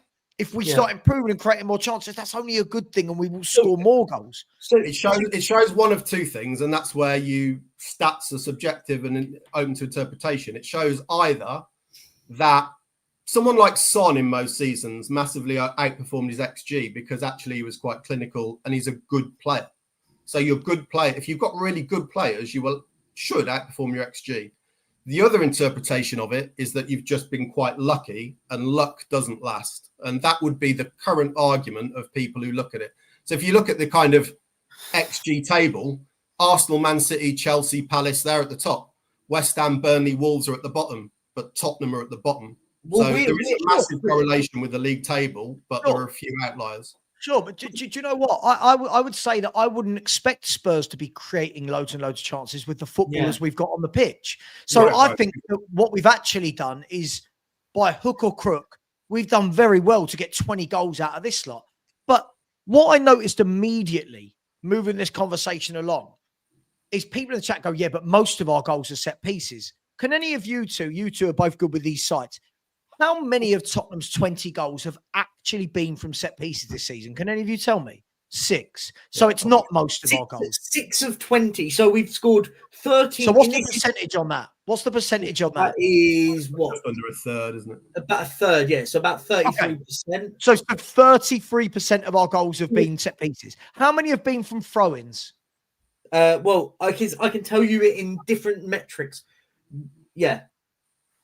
Right. So basically, what this is, though, an XG, it's about how many really good, clear chances. Like the Richarlison one the other week, when Johnson crossed it in, was it United, and he missed the header. That's your factual output in goals is 0, but your XG is 0.4. No, because he's had a good chance and he's fucked it up. The reason why ours is so high is because most of our goals has come from situations where you wouldn't expect to normally score, right? I understand, which is why I don't give a shit about XG. I care about putting the ball in the back of the net. I think it's got some value. If you look at Man United in the game against Spurs, you would say I don't know because I don't really care about this. What was Man United's XG against Tottenham last Saturday or whenever it was? Does anyone know? Yeah, I can tell you. Give me 30 seconds and I'll tell you. I don't remember Man United doing anything. Yeah, but in any one game, that anything can happen, right? But over a season, you'd expect to be similar. Man City had a 0.63 XG against Tottenham, right? Against United, and we had a 0.92. So, so this is why I think XG is a load of bollocks, Perchy, for me, because Man United had a 0.63 expected goals, but managed to score 2 goals in the game, right? Yeah, but so if it was a load of bollocks, it wouldn't replicate the Premier League table almost identically, would it? Sure, but I would rather have the 20 goals than say, oh, well, how many goals should we actually have based on our XG? I'd rather have more, right? But my point is, people in the chat saying that people just seem to make things up, which frustrates me. I keep hearing most of our goals are from set pieces. Well, they're not, are they? they're not. Most Compared to other clubs, of our goals are not from set pieces. If we look at the Premier League table, right? Do you know how many teams we've scored more than without set pieces? We've scored more than 1, 2, 3, 4, 5, 6, 7. We've scored more than 7 teams if you remove our set piece goals. We've scored more than Arsenal in open play goals this season, just to put a bit of balance and context to it. Arsenal have scored 12, we've scored 13 open play goals. But this is another thing that people will say, Thomas Frank only scores from set pieces. And like, hang on. You can't. Yeah, I mean, all it comes down to is if you're doing the right things most of the time, things will go well, right? Not all the time. So you can't look at any one individual result and say, right, that was good or bad. Anything can happen with natural variation. If you look at how you play, if you're playing well, you're likely to be more successful. And that's essentially what XG is trying to measure, whether you believe in it or not. I understand that. But the guy's initial point was we're 19th for attack, but the Premier League table doesn't support that in any way, shape or form. No, the Premier League table shows that we're not, right? That's like saying, like, we actually had a really good defensive record until yesterday. That's like saying before yesterday we had like the 4th best defense in the Premier League. People going, oh yeah, but that's because of what happened. Doesn't matter if that's what you've conceded. That's what you've conceded. I feel like we're trying to invent ways of making things better or worse. But if you relate it to Ange last season, there are a lot of games I think we all watch where we'd lost by a goal or whatever, but we were all coming away going, but we were wide open and they missed shitloads of chances. And if we'd have lost 4 or 5, and that's kind of what XG is trying to measure, right? As opposed to just the result. I have some issues with it because I'm not sure it's put together statistics. There's a few weaknesses in XG. For example, if you take the lead away, let's say we'd taken the lead yesterday, we're going to sit back, aren't we? We're not going to go and attack. We're going to try and defend. So Arsenal would naturally build more XG up because of the game state, and it doesn't tell you about the game state. I also want to know, one question I've always had about XG, and I don't know if anyone in the chat knows, but if you have a chance, let's say you've got an open goal, literally an open goal from 6 yards out, that's a tap in, right? So the XG is probably 99% that you're going to score that.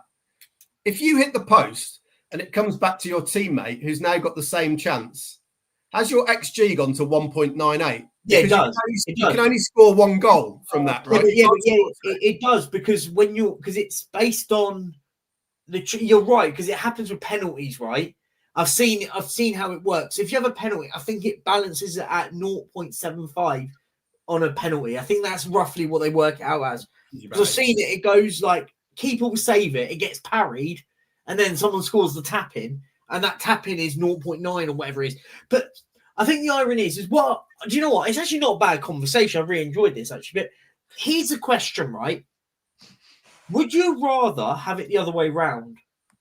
Where what's better or worse? Overachieving on your XG, which is what we're doing right now, or underachieving on your XG. Let's just say we've got flip it around. Sure. Our XG is, say, expected to have scored 20 goals a season, which is what we have, but only scored 11, which is what our expected XG of goals this season is. What would we rather have? Would we rather? Right. Do you see what I mean? So you have to work it in the other way, right? By the way, I'm not against the XG model. I like it. The problem what I don't like is it gets used for everything. So now because it's on every show and it's on everything, so everyone talks about XG. And for me, expected goals. about it. No, I get. I just don't. It's ruining football. I don't think. Not more in football than XG.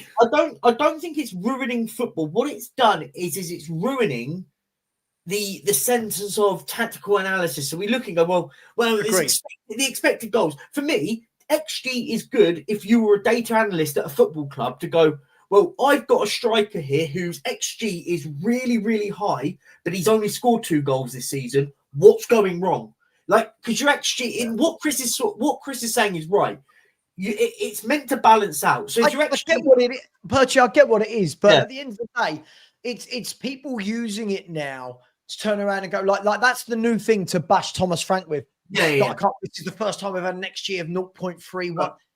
But you can spin it around exactly as you did. You can spin it around and argue that actually that's in Frank's favour that we're outperforming it. So sure, but I listen. I don't need XG to tell me whether I think Spurs were going to likely to score goals or not. Right?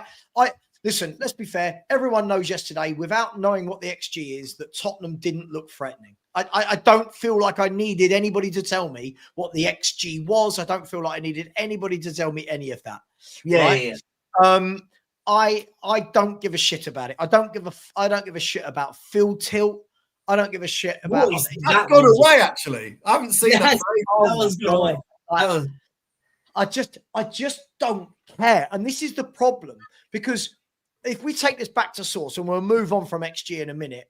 We've got 14 minutes left. After I said I wouldn't do 2 hours, I'm about to do 2 hours. Right? My point is this: is not saying you said this, but Chris, as a fan, just because we're on the panel, Chris might turn around and go, well, the way I'm measuring how good we are at attacking is XG. Perchy might turn around and go, the way I'm measuring it is with my eyes. I might turn around and go, the way I'm measuring it is by the league table and number of goals scored. There's no definitive answer to it. So for me, I just don't care. We all know what needs to change at Tottenham. For me, I've said this all along, and Perchy and Chris, to a lesser extent, you all know, to the same extent, said this: when Spurs get better players, you will see us attacking better, right? It's okay when we're attacking last year without a defence and we're told, don't worry, just flood forward. You're going to score more goals. But are we really saying we want to see that this year? Because nothing's really changed in the squad. Yeah. Nothing has really, really changed in the squad. So if we want to see gung-ho, flying forward, fine. That doesn't mean that Frank doesn't need to find a solution. Of course, that's what he's paid to do. That's why he's the manager. But I'll ask you boys this question.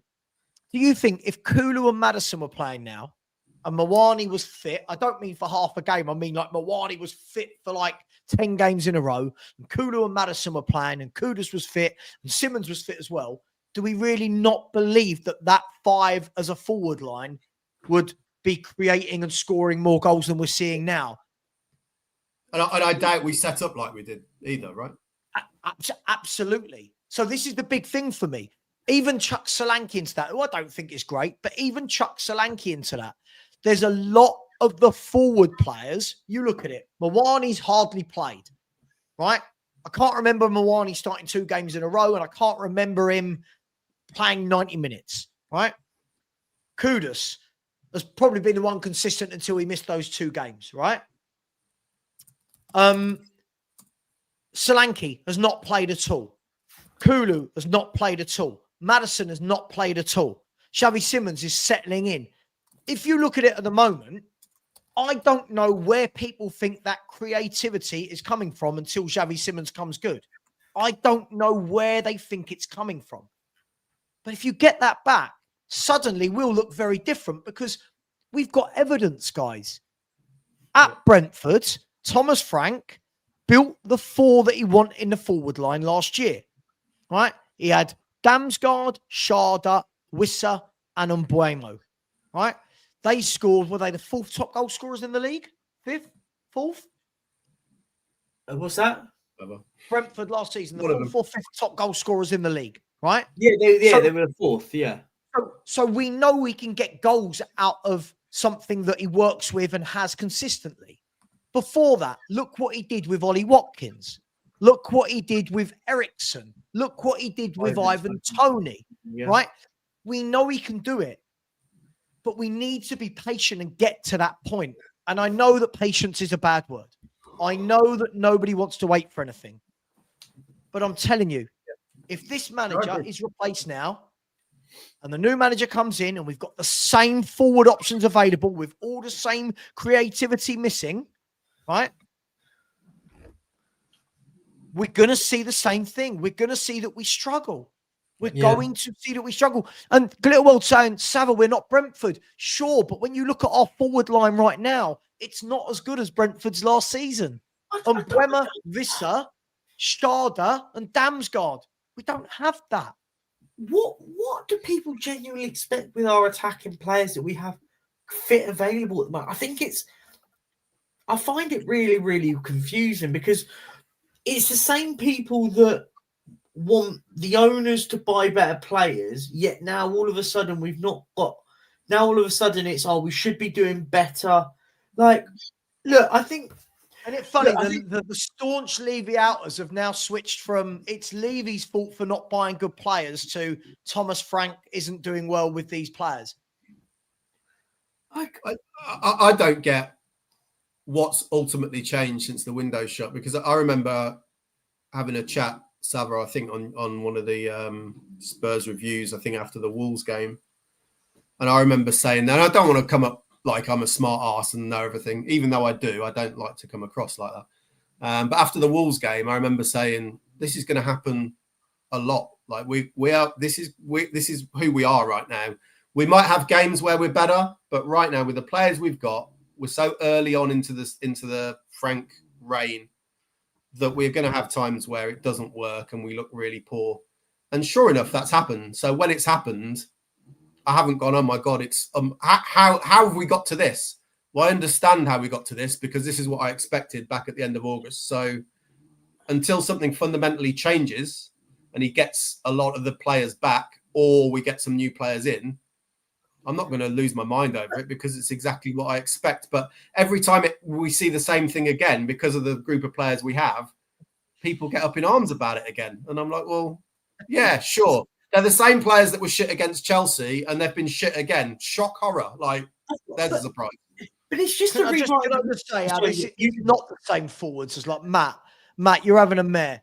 From last season, Solanke, Kulu, Maddison and Son got 91 GA between them. Right? So when you're saying it's the same forward line as last season... Yeah, but what was their XG? That's what I want to know. Oh, God, I couldn't give a shit. Right? 91 goals and assists between that four that none of them are playing for Tottenham right now, Matt. So please, can we stop doing this? This is not true. Like I saw your mate, Perchy, your mate in the chat, Marios, saying, my mate? Your mate? Marios. Don't stop palming Marios onto me. No. See, Matt, listen, again, if you're going to lie, I'll just get rid of you. It's not that I hated Son. Son needed to be upgraded. I still agree with that. But we didn't. We downgraded. We downgraded on Son. How is it so difficult for people like you to understand this? My problem is not that Son left the club. Again, look how dumb this bloke is. My problem is not that Son left the club. My problem is that Spurs did not replace Son with anybody, right? It's 91 GA. No, Matt. Kudus is a right winger, not a left winger. Oh, my. Troll alert, man. But I want to deal with idiots. This is the problem.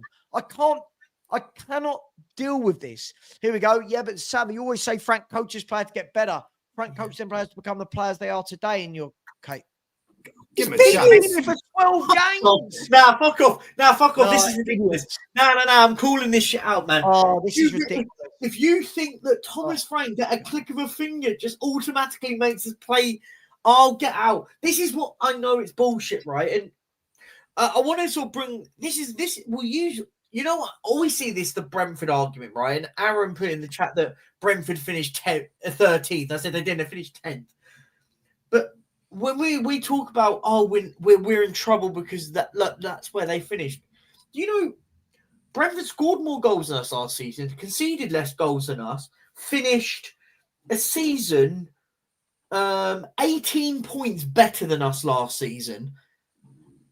Let's be fair with it, right? They had a better attacking team than we had last season. And we were meant to be the team that played attacking football, right? This is the Thomas Frank that plays boring, dead football, right? That everyone's saying right now. He managed to score more goals with Brentford last season than Ange, who plays attacking football that everyone tells me. Doesn't that make it, if you give this guy the right tools, Thomas Frank will get the right thing for this football club. The problem is we've got fans that don't want to go through that journey, right? There's no pain. Everyone wants it click of a finger, which is fine if that's what you want, but we will never get to anywhere like, everyone will hate it, but we will never get to where Arsenal are right now if we don't go through this nasty, painful journey right now. If people want to be that football club where we change manager every 5 minutes, Arsenal are the blueprint right now on how to do it. What you hate it or not, they are the team to get to the position where they have 2 11s. You looked at their 11 yesterday and went, wow, what a team. They had about 6 or 7 injuries with that team, and you still look at that team and go, wow. You look at their bench and go, wow. Isn't that, for me, the problem right now? The biggest question, though, is not, or the biggest issue is not that the fans don't have the stomach for it. It's whether the people in charge of the club have got of course, stomach. and I think they do. I think they will have, and I think they acknowledge they need to back a manager. I'm hoping they do. Can I see what's really funny in the chat? All the people saying things like, "Yeah, but he never turned Brentford into a winning team." It was Brentford. It was. You do realise Brentford, for the last 4 years, Brentford have had the second lowest salary. Right, the second lowest salary cap. What's the word I'm looking for? The second lowest budget in the Premier League. The second lowest, and people are going, Thomas Frank never made Brentford amazing. Thomas Frank, I feel like some people don't do any homework, Chris. Right? Thomas Frank rocked up at Brentford when they were a mid-table Championship football team. He took them up into the Premier League when they weren't even fancy to be anywhere near it, right? They've never been in a relegation battle. Did you know that guy? He's not been in a single relegation battle with Brentford. It's more than that. They were never in the relegation positions at any point. There was only one season where they finished 17th, but finished, I think it was like 6 or 7 points. They were never in that battle. Those teams had already gone down and they finished. That was their worst season in the Premier League. Do you know what? Do you know when we were winning, when we were in that Champions League? Do you know when we were in the Champions League final? Do you know where Brentford was sat in the league? Oh, God.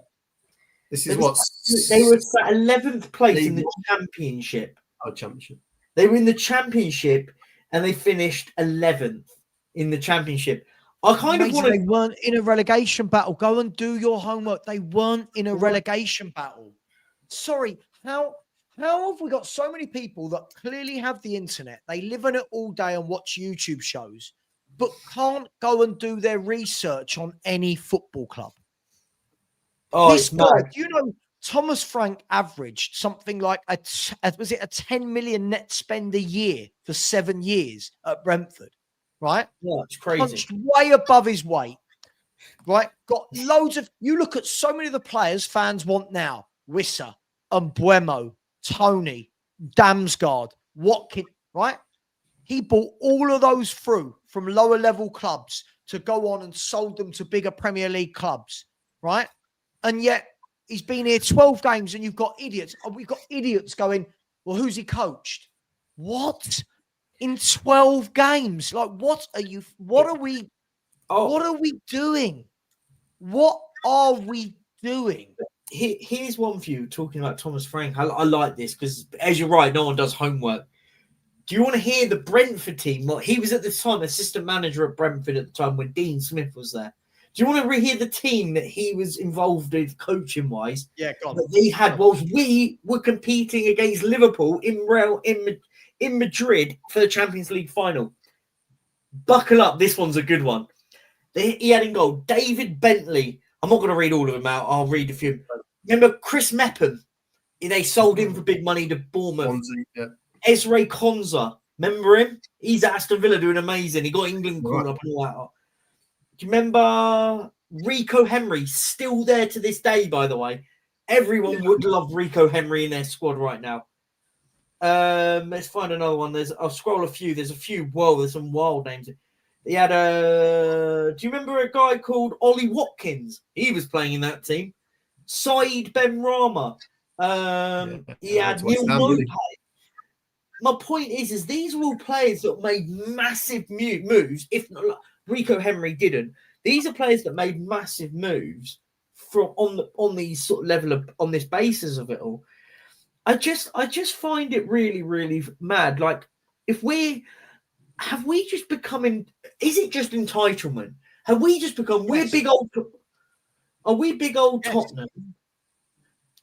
But by the way, someone made a great point, I thought, in the chat about, when they said, oh, he didn't even win the championship. Well, so what? What about the teams that have won the championship in the last couple of years? How have they done? Yeah, they came up playoffs and he's established. Do you want to know the team that won the championship in that season? Because I've got that up as well. Yeah, Norwich City. they're doing well. Do you know who got automatic promotion with them? Sheffield United. Oh, so they're both in the relegation zone, aren't they? Norwich. They're about to go down to League One, mate. Perchy, I want to wrap the show up. Before I do, I've got a super chat, and I would like to point something out, right, for how fans are so two-faced, and I'll tell you what I mean, right? I'll tell you what I mean. And again, this goes back to my mate Glasner. Now, I like Glasner. He's a really good manager. Right? He's a very good manager with organisation, getting the best out of his team, and he's won the FA Cup with Palace and the Europa League with Frankfurt. What he is not, Glasner, is an attacking manager. Now, I've just looked at the last 20 games Crystal Palace played in the Premier League. Would any of you like to tell me, in those 20 games, how many games Crystal Palace had more than 40% possession in a game? They're actually not a possession-based team. They're right. Hang on. So I'm getting to my point. Yeah. So can anyone tell me? I'm going to say maybe 5. I don't think it's a lot. Chris? Probably less than that, I'd have thought. 5's almost half their games, isn't it? So, right. Yeah. 4. In 4 of their games, they've had more than 40% possession.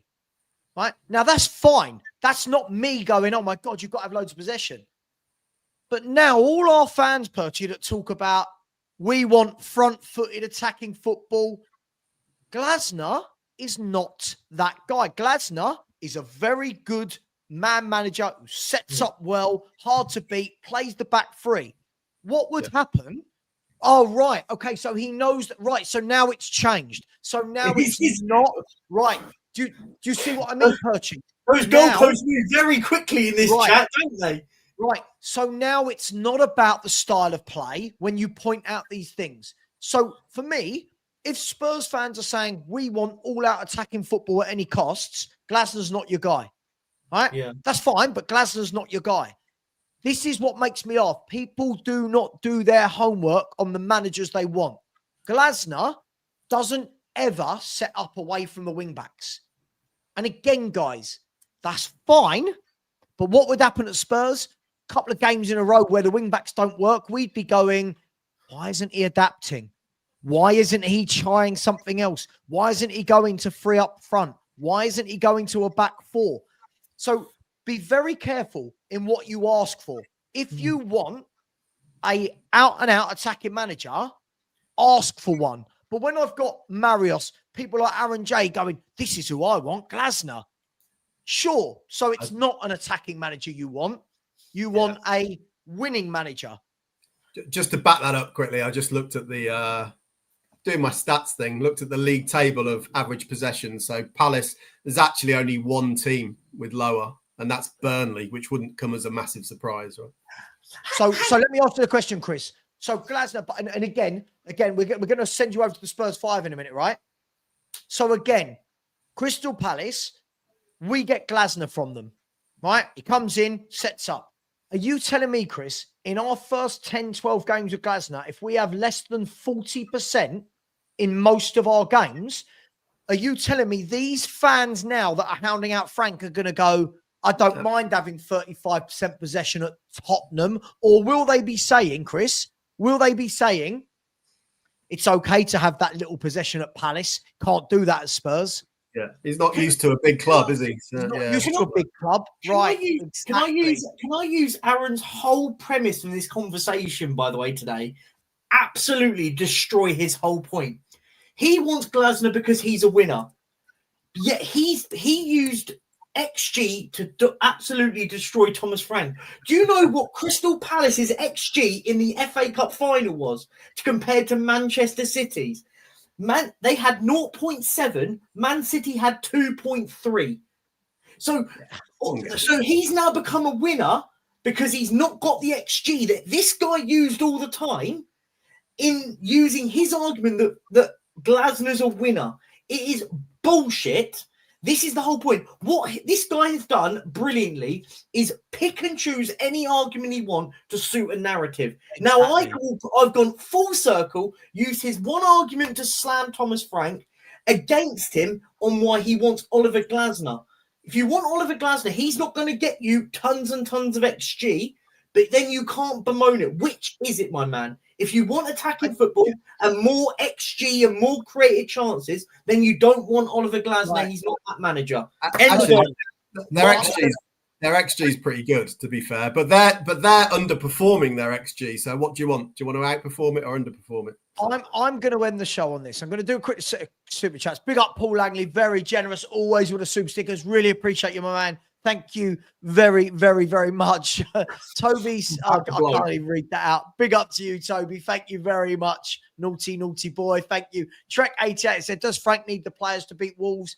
Yeah, but we could say that about anyone.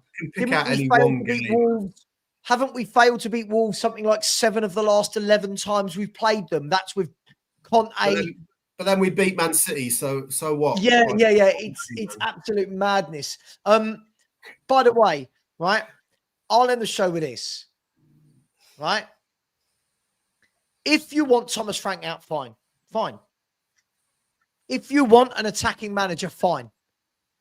But be consistent with it, people. Make your mind up. You tell me you want Frank out because you want an attacking manager. When I ask you, right, who are you bringing in? Don't use pragmatic managers as the answer, right? Use attacking managers. Stick to your guns, right? Have your convictions. Say, I want this all-out gung-ho manager. Fine, we'll go with it. And you know what? Half of me, guys, almost wants to see Frank sacked. Same. Just so that we can see another manager come in with this group of players. And when things don't improve result-wise, but it was a little bit nicer on the eye because the XG was 1.4 instead of 0.6, we will see what they're saying, right? At the end of the day, we don't want to give anybody any time, right? Glasner last season, by the way, in his first 9 games in the Premier League, didn't win a game, right? Imagine he started at Spurs without a win in 9 games. Our fans would have had him out. Guys, I'm going to leave it there. And I'll leave it on this last bit. Last season, which manager finished higher in the league? Which manager got more wins? Which manager scored more goals last season? And on that note, we will end the show. Your research. Frank scored more goals than Glasner, won more games, and finished higher in the league. I'll leave it on that note. Have a lovely evening, guys. Did he get more XG, though? Don't start. Right. I'm going to send you over to the Spurs 5. When you get there, please show the love. They're just kicking off now. I've waited for them to start. Take care. Much love. And as always, come on, you Spurs.